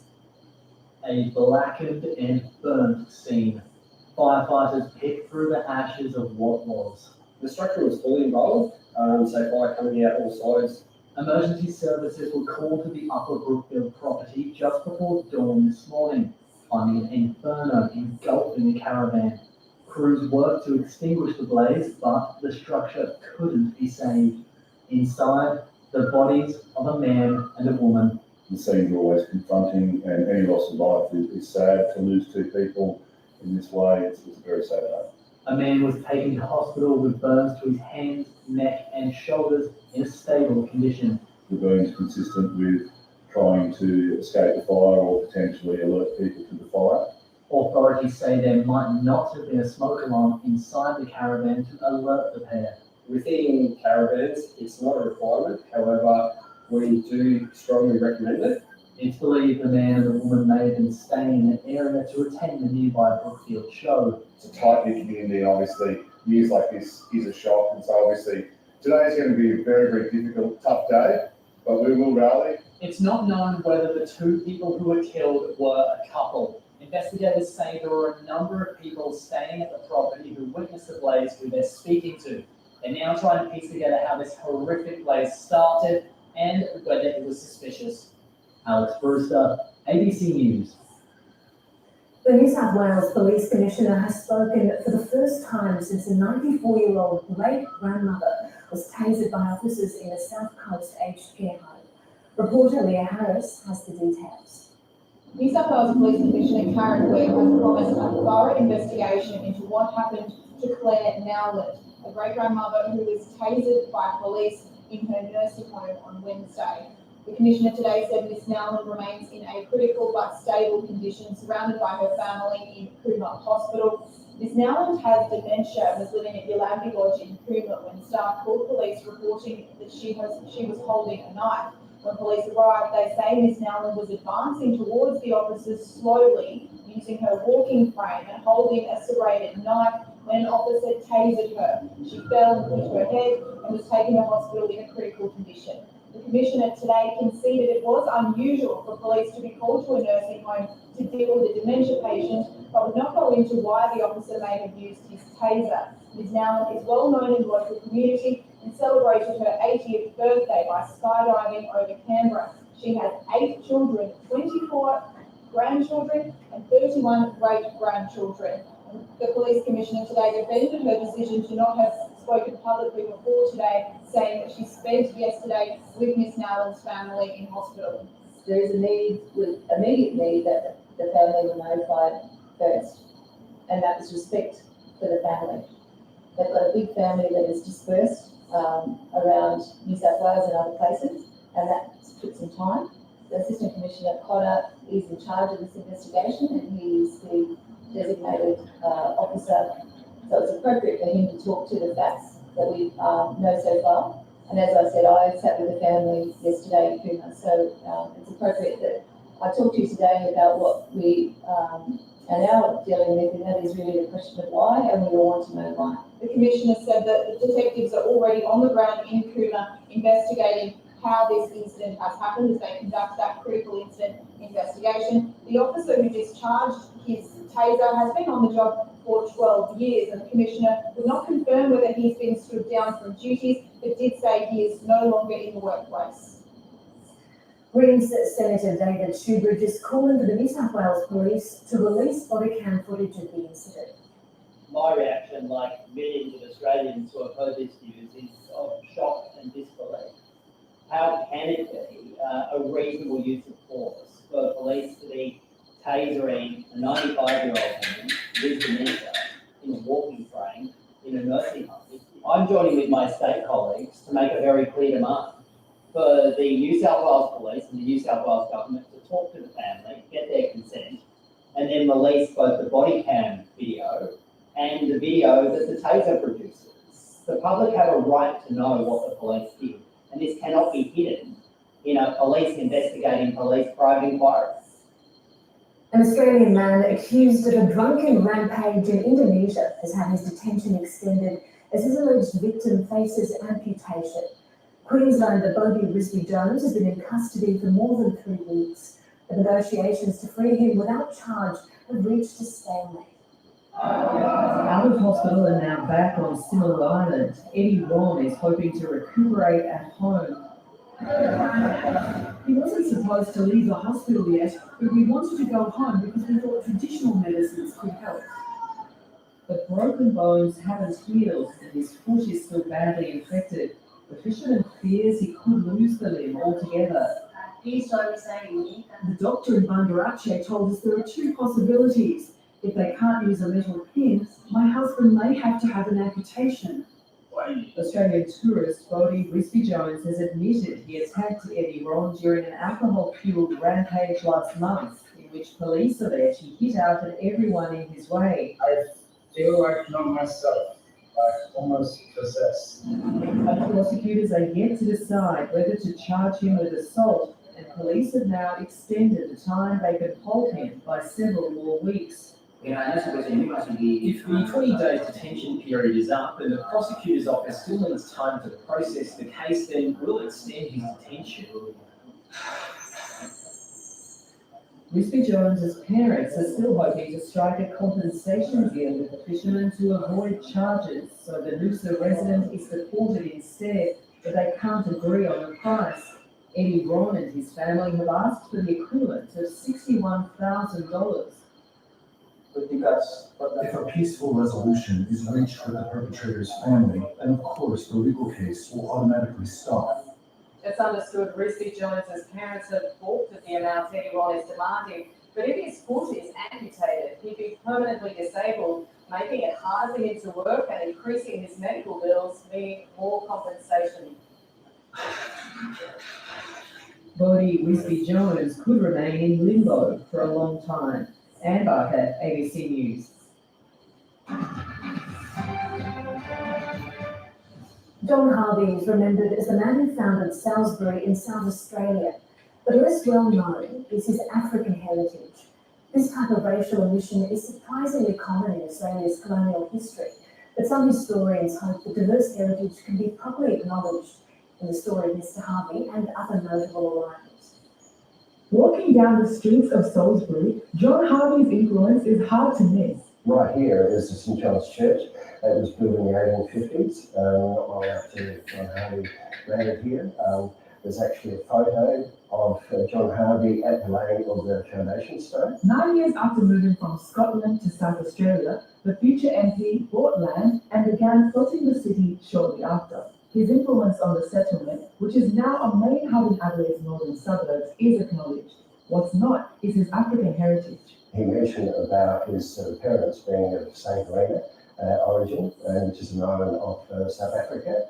And that was the first time it was a bit of a surprise to us. And he's far from the only significant historical figure to have that part of their history overlooked. What I found most surprising was that there were these figures in colonial Australian history who have been pretty much whitewashed out of our history, and most people weren't aware that they were there and that they contributed quite significantly to the foundation of this colonised country. Historian Santila Chingaipe researches settler colonialism, slavery and post-colonial migration in Australia. The numbers are astonishing. I mean, every time I mention this to people, people just get surprised, and I told them that, we're talking about in the thousands. The mayor of Salisbury, one of South Australia's most multicultural areas, says the council is now planning to acknowledge John Harvey's African heritage. And most of the pictures in the books that I've read, he has been made white. And when we were pulling our library apart, we found that original picture of him.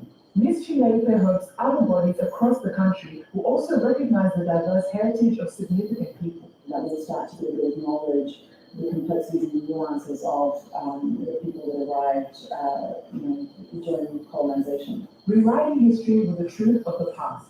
Gladys Suruga, ABC News. It was a mystery disease affecting millions of trees across Australia's cities, causing their leaves to yellow and fall off, in some cases killing them. Well, after decades in the dark, scientists from Perskins Park have finally figured out what's causing it, and they have the solution. These three leaves are showing the progression of chloroticline syndrome. The problem started to emerge around 2003. Will kind of come just like this. So this will get measures of plant transpiration, electron transport rate. Years of scientific testing revealed the culprit. We discovered it was a change we had made in our water treatment. Since the 90s, bore water was treated to stop the iron in it staining buildings and eating away at irrigation systems. The treatment gradually raised the pH of the soil, stopping trees from taking up essential nutrients. The fix is to actually adjust the pH of our irrigation system. So currently it is too alkaline. And what we are doing is we're actually going to adjust that to be a little bit more acidic. This tree here was so badly affected, it had dropped most of its leaves and had been slated to be cut down. But just 6 weeks after treatment began, green shoots emerged. 6 months later, it was covered in leaves, and today, well, it's thriving. We know what it is. We know we can reverse it. How can we do it across a whole landscape was the big challenge. Up at this plant, the water is being microdosed with acid before it's used to irrigate the park. A large-scale solution that could be implemented elsewhere. It's applicable to the state, domestically and internationally as well. It's certainly a widespread issue. What we do now means that in 50 years' time, with climate change, we'll still have amazing urban forests within our city. So it's really important. A simple solution that could revive millions of urban trees. Hannah Medlin, ABC News.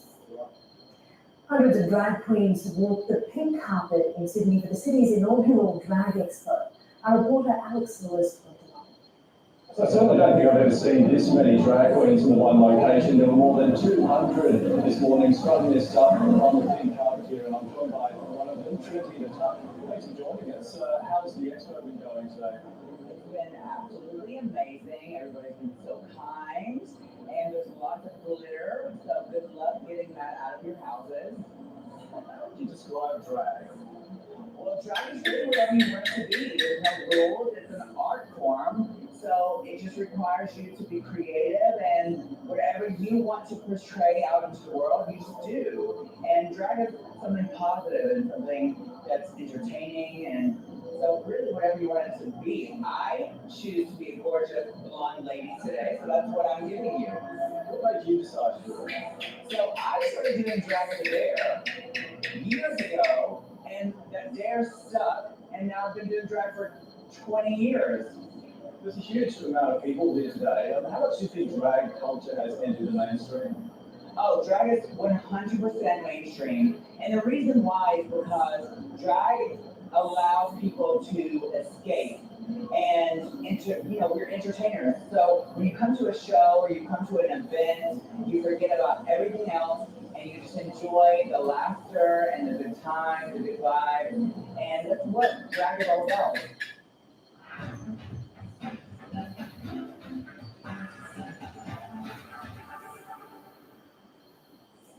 The Swans have narrowly hung on to defeat the Kangaroos. Sydney produced a dramatic late comeback to win by just 3 points at Marvel Stadium in Melbourne, defeating the Kangaroos 93-90. An entertained infringement allowed Hayden McQueen to kick the winning goal with just over 40 seconds remaining. It's the Kangaroos' 8th straight loss and their first under interim coach Brett Rackle. The Cronulla Sharks have continued their winning form, dominating Newcastle 26 points to 6 in Coffs Harbour. Cronulla forward Royce Hunt went over the line in the 69th minute, scoring a try in back-to-back games. There were concerns, though, for Knights 5'8" Callum Ponga, after he went off the field early in the game for a head injury assessment. However, the Queensland star passed the test and returned 15 minutes later to continue the game. The Sharks now join the Panthers, Rabbitohs and Broncos on 16 competition points at the top of the NRL ladder. Well, let's head to the Red Centre now, where runners are giving their all in the second day of the West Max Monster Running Festival. Over 3 days, competitors navigate through the rough and tumble of the world-famous Larapinta Trail while taking in the spectacular beauty of the West McDonnell Ranges. Reporter Lee Robinson is getting amongst the action this weekend. Well, the dirt has begun to fly this morning on the Larapinta Trail. 29 more runners have just taken off there. I'm doing the 128-kilometre monster, and they're setting off from Ellery Creek. It's one of the most picturesque locations in the West McDonnell Ranges. They'll be running west towards Alice Springs, where they may bump into some of those ultra-marathon runners who took off yesterday morning doing a full-length event and have been running all throughout the night. Now, it got pretty chilly overnight here in Central Australia, down to 3 degrees. So let's hope those runners remember to pack their warm clothes. Thankfully, clear skies are expected for the rest of the weekend. It's some great weather to be doing some trail running. So all of these ultra-marathon runners are actually wearing spot tracking devices, which means that you can monitor their movements live on the West Max Monster website. It appears that race favourite and local runner Simon Duke has taken a pretty commanding lead. He's out in front. Behind him is Perth runner Megan Coffey. Now, I caught up with a few of these runners just before they took off yesterday morning. They seem to be in pretty good spirits. Australia the last 2 years, yeah, doing the 231, just making a cut off both times, so yeah, a little bit. Try and keep cruisy on the first day and then see how we go from there. Maybe hope to make up some ground during the night when it's a bit cooler. Navigating the train, I don't know, man, I'll see. I know it's very painful, and I've done a few of these, but nothing like it. It was a challenge, and it's something that I haven't been able to achieve yet. So, but I'd be disappointed if I didn't another go. Unfortunately, though, it appears that 4 runners have since had to retire, which leaves 12 of those original 16 runners doing the full length 231-kilometre challenge, still going strong on the trail. Lee Robertson reporting there. A disability services provider and a netball club have teamed up in South Australia's southeast by providing people of all abilities and genders with a chance to enjoy the sport. They're achieving goals in more ways than one. Regan Borden had always wanted to play netball, but until now had never got the chance. It was her mother who found the solution, working with the local netball club to create an all-abilities team called the S Squad. And we went to the club and they loved the idea and have really taken it on board and decided that, they want to see it happen as much as we do. Regan, who lives with an intellectual disability, is one of the members of the new squad, which will play another of the club's teams in a friendly match each week. They played their first match against the under-13s team. What was the best part of tonight? To go and play with my friends. While the S Squad members are having fun and honing their skills, the club has also benefited from having new members join its ranks. All the girls that are in the S Squad are also helping us on Saturdays, like handing out the lollies and toning and just being helping on the side and that sort of thing. The S Squad's goal is to eventually play other all-abilities teams in Mount Gambier and beyond. Eugene Robert, ABC News, Kingston South East.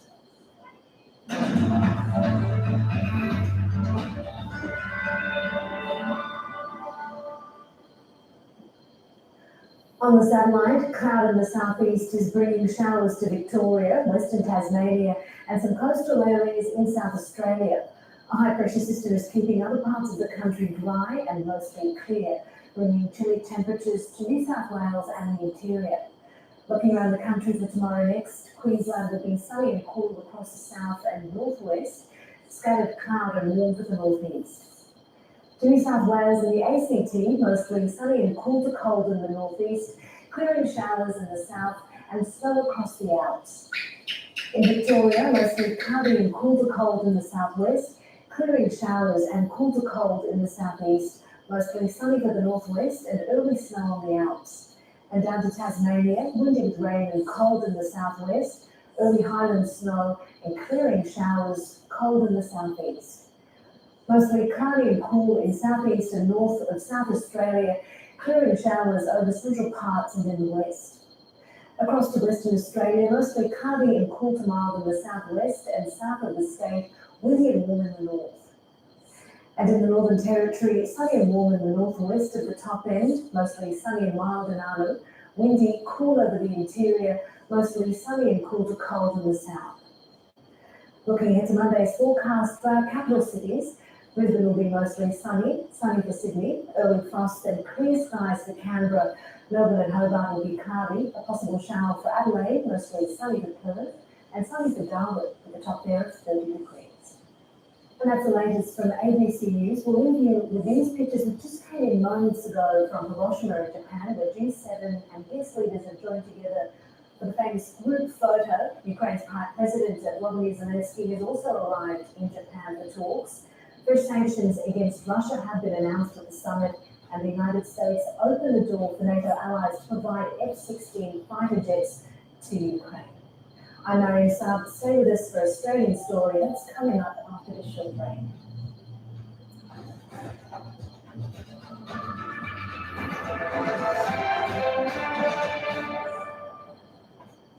There's a lot of people involved in this law that you wouldn't even pick. Cocaine Nation. Everyone look, I personally see judges say with regards to single law. Exclusive access into Australia's cocaine trade. We have a council in Australia.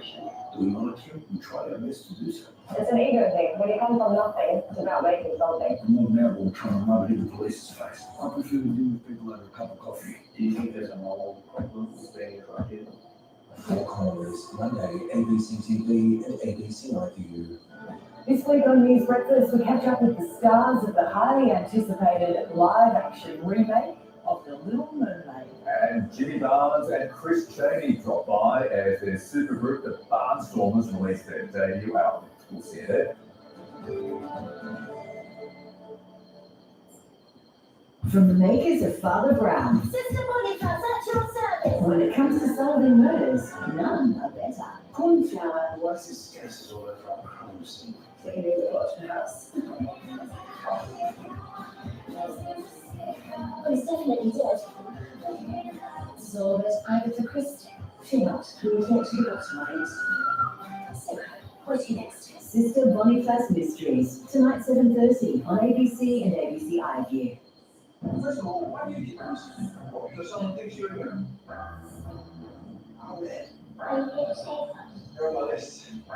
creepy murder mystery. Yeah, me too. I understand. Just stay here. You're the least likely savior I've ever met. You couldn't even save yourself. This is who I'm meant to be. I am the messenger. The Messenger. Stream the entire series for free now on ABC iView.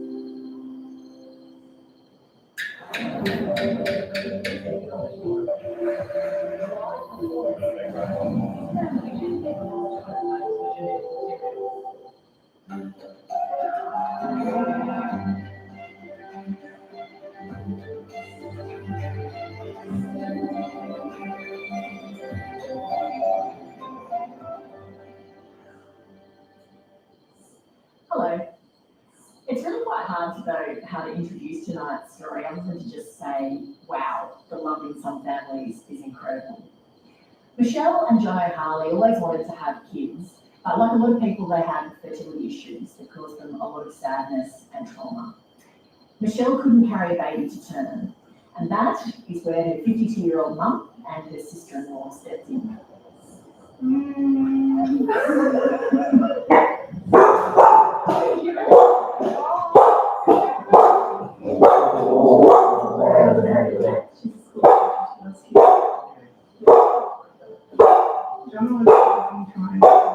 Close to the now, start a family. I know it feels so true right now. I always wanted to. There was no question. This is a whole different ballgame. So I can decide to have infertility issues, and so you can do about it. It's not a choice. Infertility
much. Really young. I first met John in year 12. At first sparks, no love at first sight, no nothing. Good friends over a 6-month period. And then in our separate ways, we both went And he moved back to Wollongong and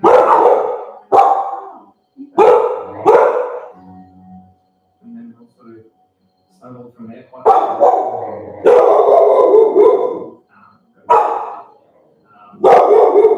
time for people. We dated for 2 years before I asked Michelle to move in with me. And then we were engaged within a couple of months of that and married within 6 months. Very first time, Mr. and Mrs. Harley. Michelle's Macedonian, so we had a big ethnic wedding. There was about 180 people there and probably only 25 were mine invites. when did I realise fertility was going to be a challenge? From the day I got my period. With the amount of pain causing, I always thought that I might have trouble falling pregnant. To the point where, as like an 18, 19-year-old, I had my IVF fund, all my money was saved away. All the gynecologists around Wollongong know my counterparts quite intimately. So that I had had that many scans. Dr. Rathman told us that Michelle had a unicondylar uterus, so only half of her uterus had formed. And just to give you a comparison, that's a picture of a normal uterus with the 2 ovaries and the 2 fallopian tubes. But in your case, that's how tiny the uterus is. It's really microscopic. I call it a unicorn uterus sometimes because they're quite rare. People having a unicondylar uterus can carry a pregnancy up to term. But all the studies show that there is an increased risk of obstetrical complication like preterm delivery. Michelle had made it clear to me early on in our relationship that she might have difficulties falling pregnant. And I just said to her, I said, that's not a worry, I'm sure we'll sort something out. But I always had a sense that this wasn't going to be an easy journey. We started trying to conceive, I think, almost after we got engaged. We just knew that it was going to be tricky.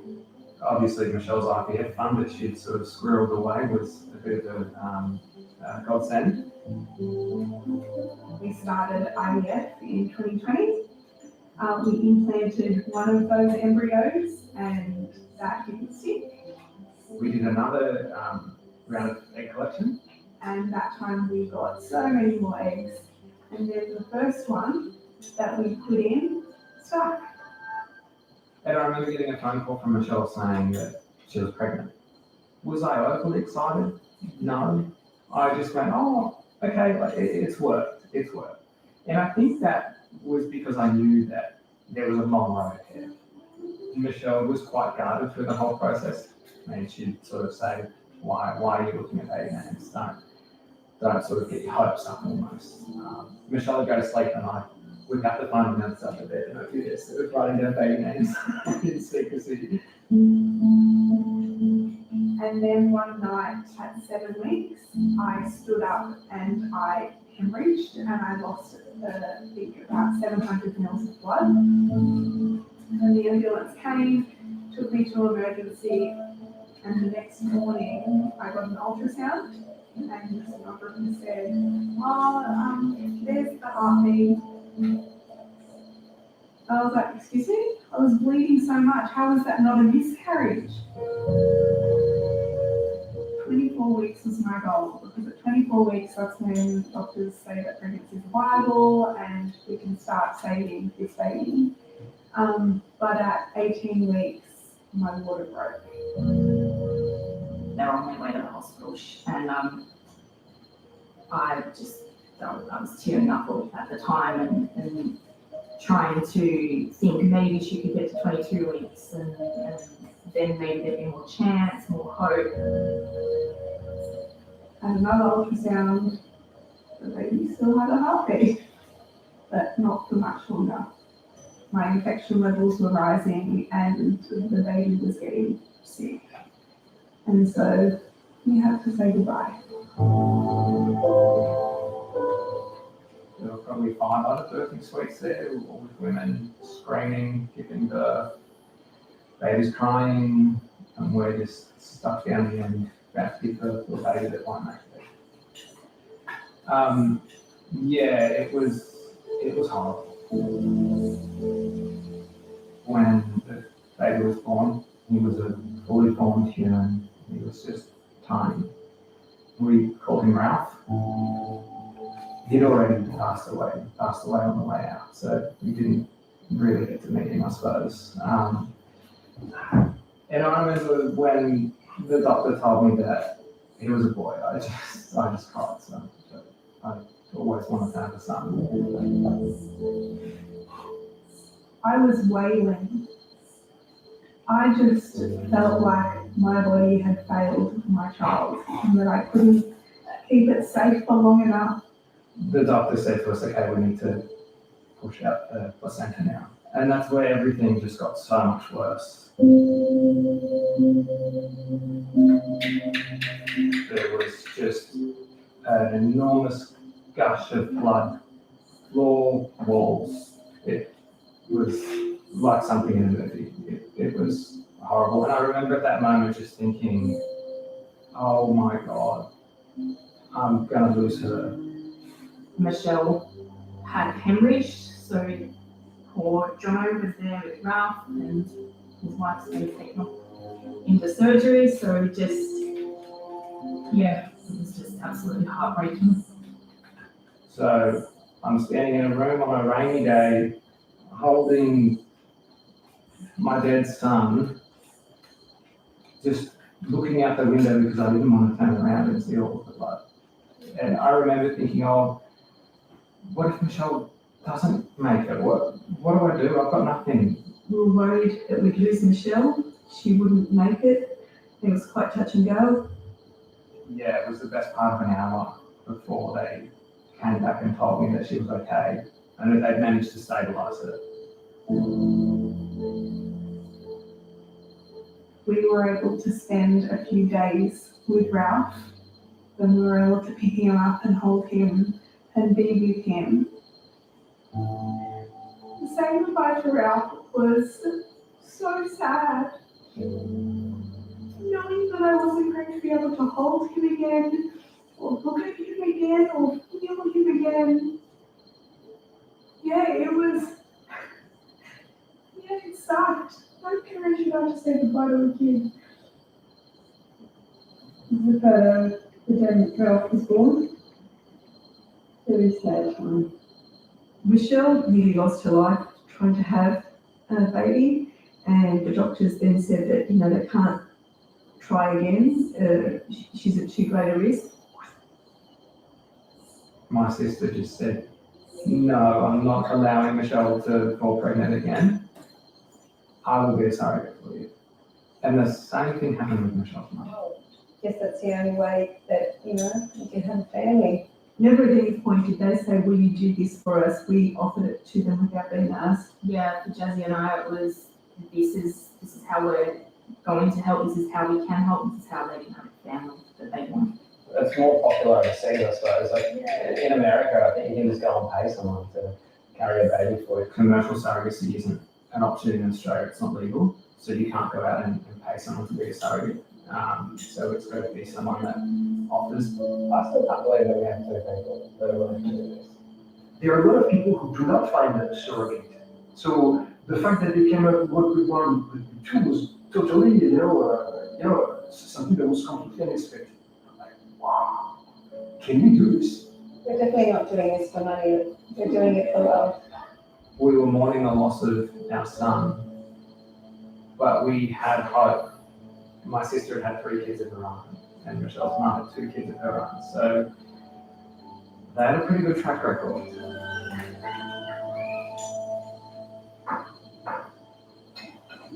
As a 52-year-old woman, my mum was quite close to doctors saying no, she's too old. And so we had to rush through this whole process in order for her to be considered a viable surrogate. The surrogate is going to expose herself to all sorts of potential medical problems related to the pregnancy. So, for example, pregnant women after the age of 38 or 40 have a high risk of gestation and diabetes, so hypertension.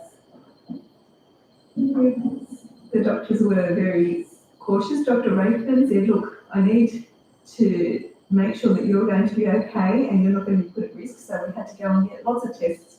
And then we had to have psychological counselling. I honestly didn't think I'd be doing this. And I'm so grateful that I can. The counselling sessions were a lot of questions on how we would feel knowing that we are trusting someone else to grow our child, how Mum and how Sophie would feel giving up a child. I've never felt maternal to this child. It's not my embryo. It's not my DNA. They asked how would I feel about attachment to this child afterwards. And it's not like I have to give it up and never see it again. I'll always be its grandmother. It's just they need an oven and I have to cook it. So our embryos were made from my eggs and Jono's sperm, and so Mum and Sophie are just carrying and growing babies that are genetically ours. It's just having an understanding, and I think the more people find out about it, the more it's going to become more common. And so just the Kardashians that are able to do this. In terms of timing, why we have two surrogates pregnant at the same time is purely based on their own wants. So my mum wanted to be pregnant sooner rather than later because of her age, and Sophie wanted to get this pregnancy done so she could then focus on her career. I love it. I'm very much looking forward to it. We were never expecting Michelle's mum to fall pregnant straight away. She ended up falling pregnant on the first go. And then 7 weeks later, Sophie fell pregnant on the first go. We have a girl's name, but we don't have a boy's name. There's a lot of feelings that go along with this surrogacy journey. Number one, it is so weird watching your mum be pregnant. Michelle has always wanted to be pregnant, give birth, have a baby, do it all herself. So going through the surrogacy process, the hardest thing emotionally for her was not carrying her own children. It's taken its toll on her emotionally, not to be able to, feel the first kick or the movement. She has missed out a lot. We would go to Michelle's parents' house every Sunday for family dinner, and there would be tears in the car on the way home. The feelings that I'm feeling is 99% gratitude and then 1% jealousy. I am quite jealous, but also what's my other option? And so it is what it is. I managed to get gestational diabetes in this pregnancy, and I've got a strict diet I have to follow. I'm going to have a snack in the afternoon. It's been 28 years since I was pregnant last. Surprisingly, it's not as hard as I thought it would be, apart from a bit of morning sickness in the beginning. And I've got gestational diabetes, which has been a bit of a science experiment trying to manage your levels and your sugar levels. I've got to really watch what I eat and the types of sugars I have. I feel guilty that I'm doing this to their bodies. I feel guilty that their bodies are changing. I've got to do this 4 times a day. I feel like I'm making them do this. Let's see if we get a good number today. The diabetes has always played a part in my mind of thinking, am I hurting the grandchild?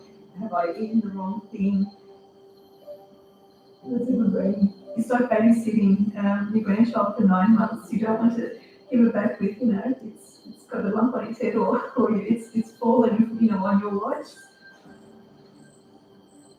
I will be eternally in debt to her. Just, who does that for someone? It's just such a lovely thing to do. Jasmina didn't even tell her close friends until she was 20 weeks pregnant. She invited everyone over for dinner one night and took all their jackets off and stood up and said, "I'm pregnant," with no other context. And then everyone's looked at Michelle's dad and he goes, "It's not mine." I do get some funny looks. I went into an antenatal appointment with my son-in-law and we must have looked aside with a youngish man and this old lady and they're sitting there waiting for their appointment. And open bottom of 200, please. Being pregnant the fourth time was definitely physically challenging, especially with the demands of the 3 children, working full time. I hadn't even discussed it with Michael. I think I turned to him and said, "Oh, I'm going to be a surrogate for John and Michelle." And he was like, "Oh, okay." And Sarah leads to the dressing, that's fine. I remember pulling myself up a few times thinking, I need to talk to this baby. Michelle and John aren't here to talk to the baby. I need to talk to the baby. And I think I did disconnect myself a bit. I suppose just my way of coping.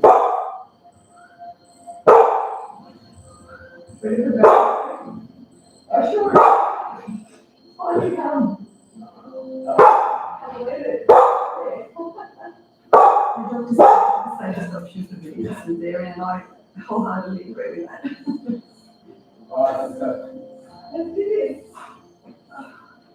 I'm so excited for them to be here, but I am also so scared that something will happen.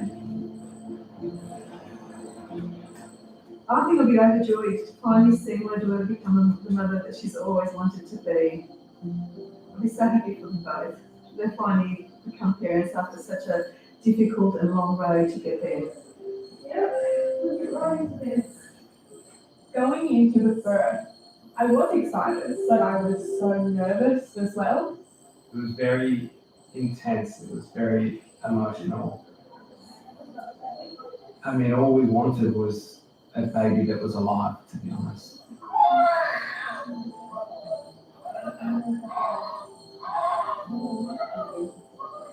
When Hugo was born, I was so excited and I immediately felt like he was like my son.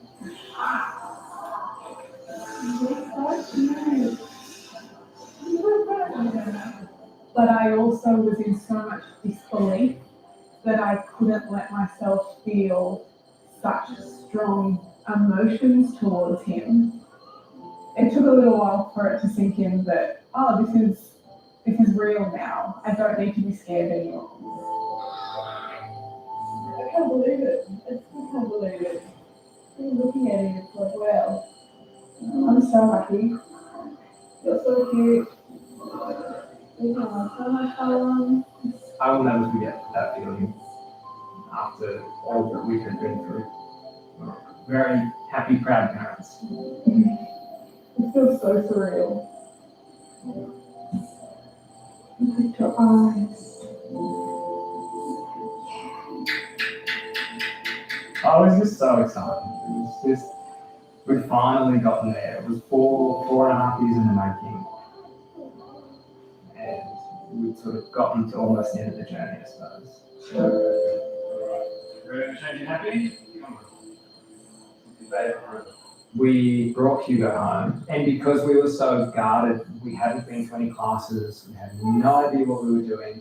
Well, in the hospital, the midwives were shocked at how little I knew about caring for a child. I think because we had experienced child loss in the past, I didn't want to get myself excited. I just remember being up for quite a few hours, just in bed, just holding him, going, gosh, what do I do with this baby? How do I console him, stop him from crying? Oh. Hugo is great. He sleeps really well. He eats really well. When one of us wants to eat or have a shower, the other one will take him, and it's manageable. But when we have two, I feel like it's going to be a bit more difficult.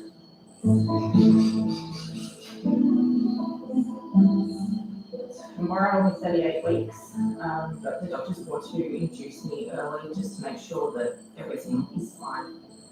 Leave. You can get out now. Evacuate now. When we went into the hospital, I was the most nervous I'd ever been. Being induced was never something I wanted to do my birth plan, I suppose, had gone out the door. And so we never had an epidural before. But we just said to her, we said, so you're not going to win a medal for this one. It's not even your baby that you're pushing out. Just have the epidurals. And she has fucking trouble.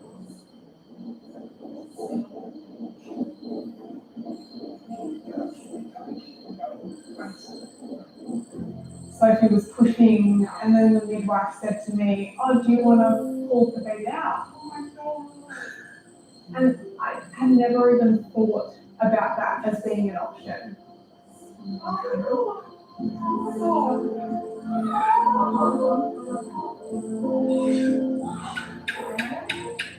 It was a very surreal experience being in a room with your sister while she's giving birth to your baby and then passing the baby to his mum, Michelle, who's not in the bed.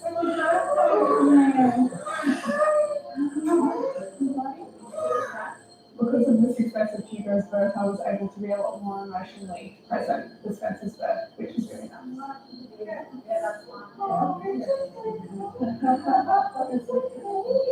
And Jono came around to cut the umbilical cord.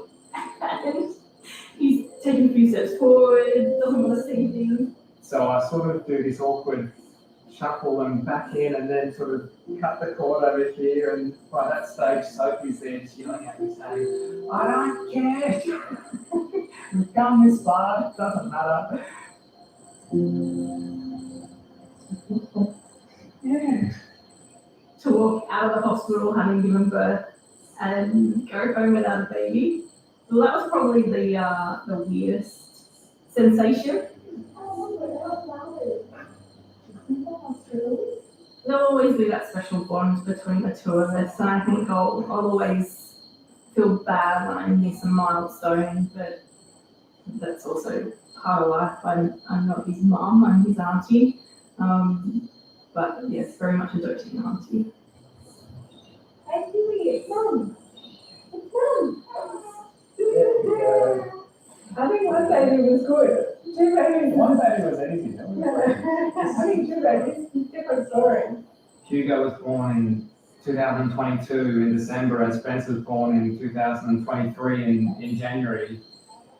They're not twins, they'll probably end up in the same year at school, so I'm sure we'll always get the questions. So this is Hugo J, and the J is for Jasmina, after my mum who carried him, and Spencer is Spencer Louis, and that's after Sophie, because Sophie's middle name is Louise. I'm never going to keep this story from my babies. I've already planned on printing photos of Sophie and my mum pregnant with them in their rooms, and I'll always say, that's you in there. And so it won't ever be a moment where you reveal a story to them. They'll always just know. Someone 4 months old. I think it's important to talk about this and talk about not only the good that's come from the story, but the loss that we had as well. I think we owe that to Ralph, and just let people know that, yeah, these things happen to people. There's no point just sweeping that under the rug or just not talking about it. You're up with it, Yeah. It's fun. So much fun, and we can always hand it back to you.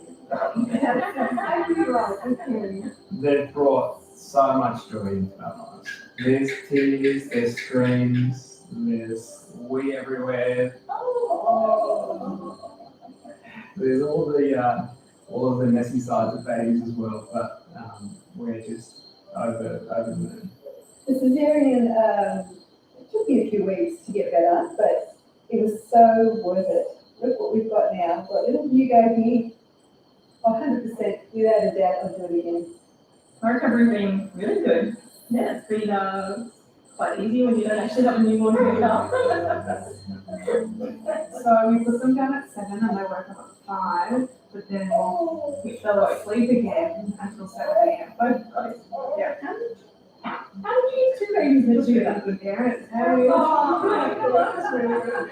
It's amazing to watch John and Michelle be parents to two beautiful boys. And we've all been there. for that entire roller coaster ride. And just to have it end in happiness is all that anyone could ever want.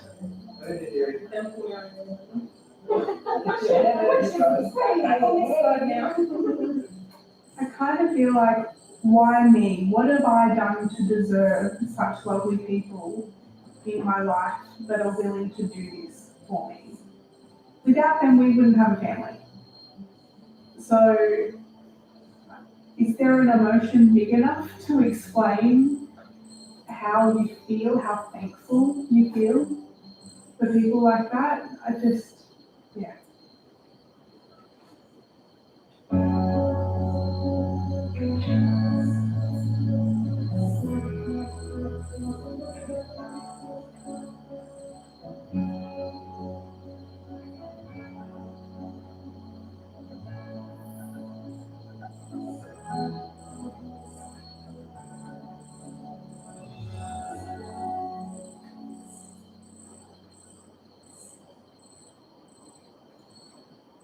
If you've been affected by the issues raised in this program, you may wish to contact the following services: Red Nose Grief and Loss on 1300 308 307 or online at rednosegriefandloss.org.au or SANS at sans.org.au.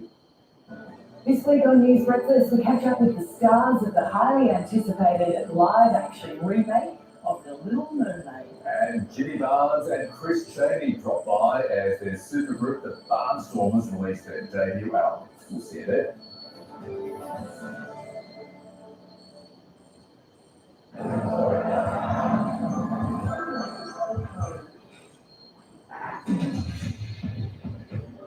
US President Joe Biden meets the Prime Minister, signing an agreement on energy.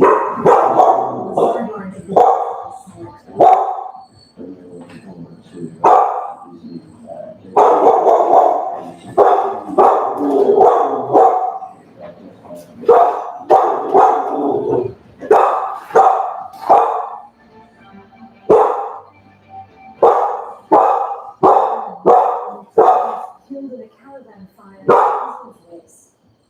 The New South Wales Police Commissioner speaks after a 90-year-old by another visit by an officer.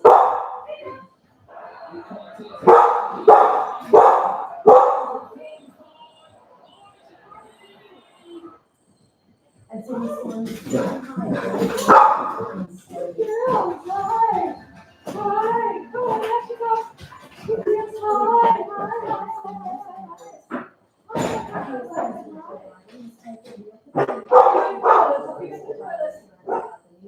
the counselling less than a week out from the time that leaders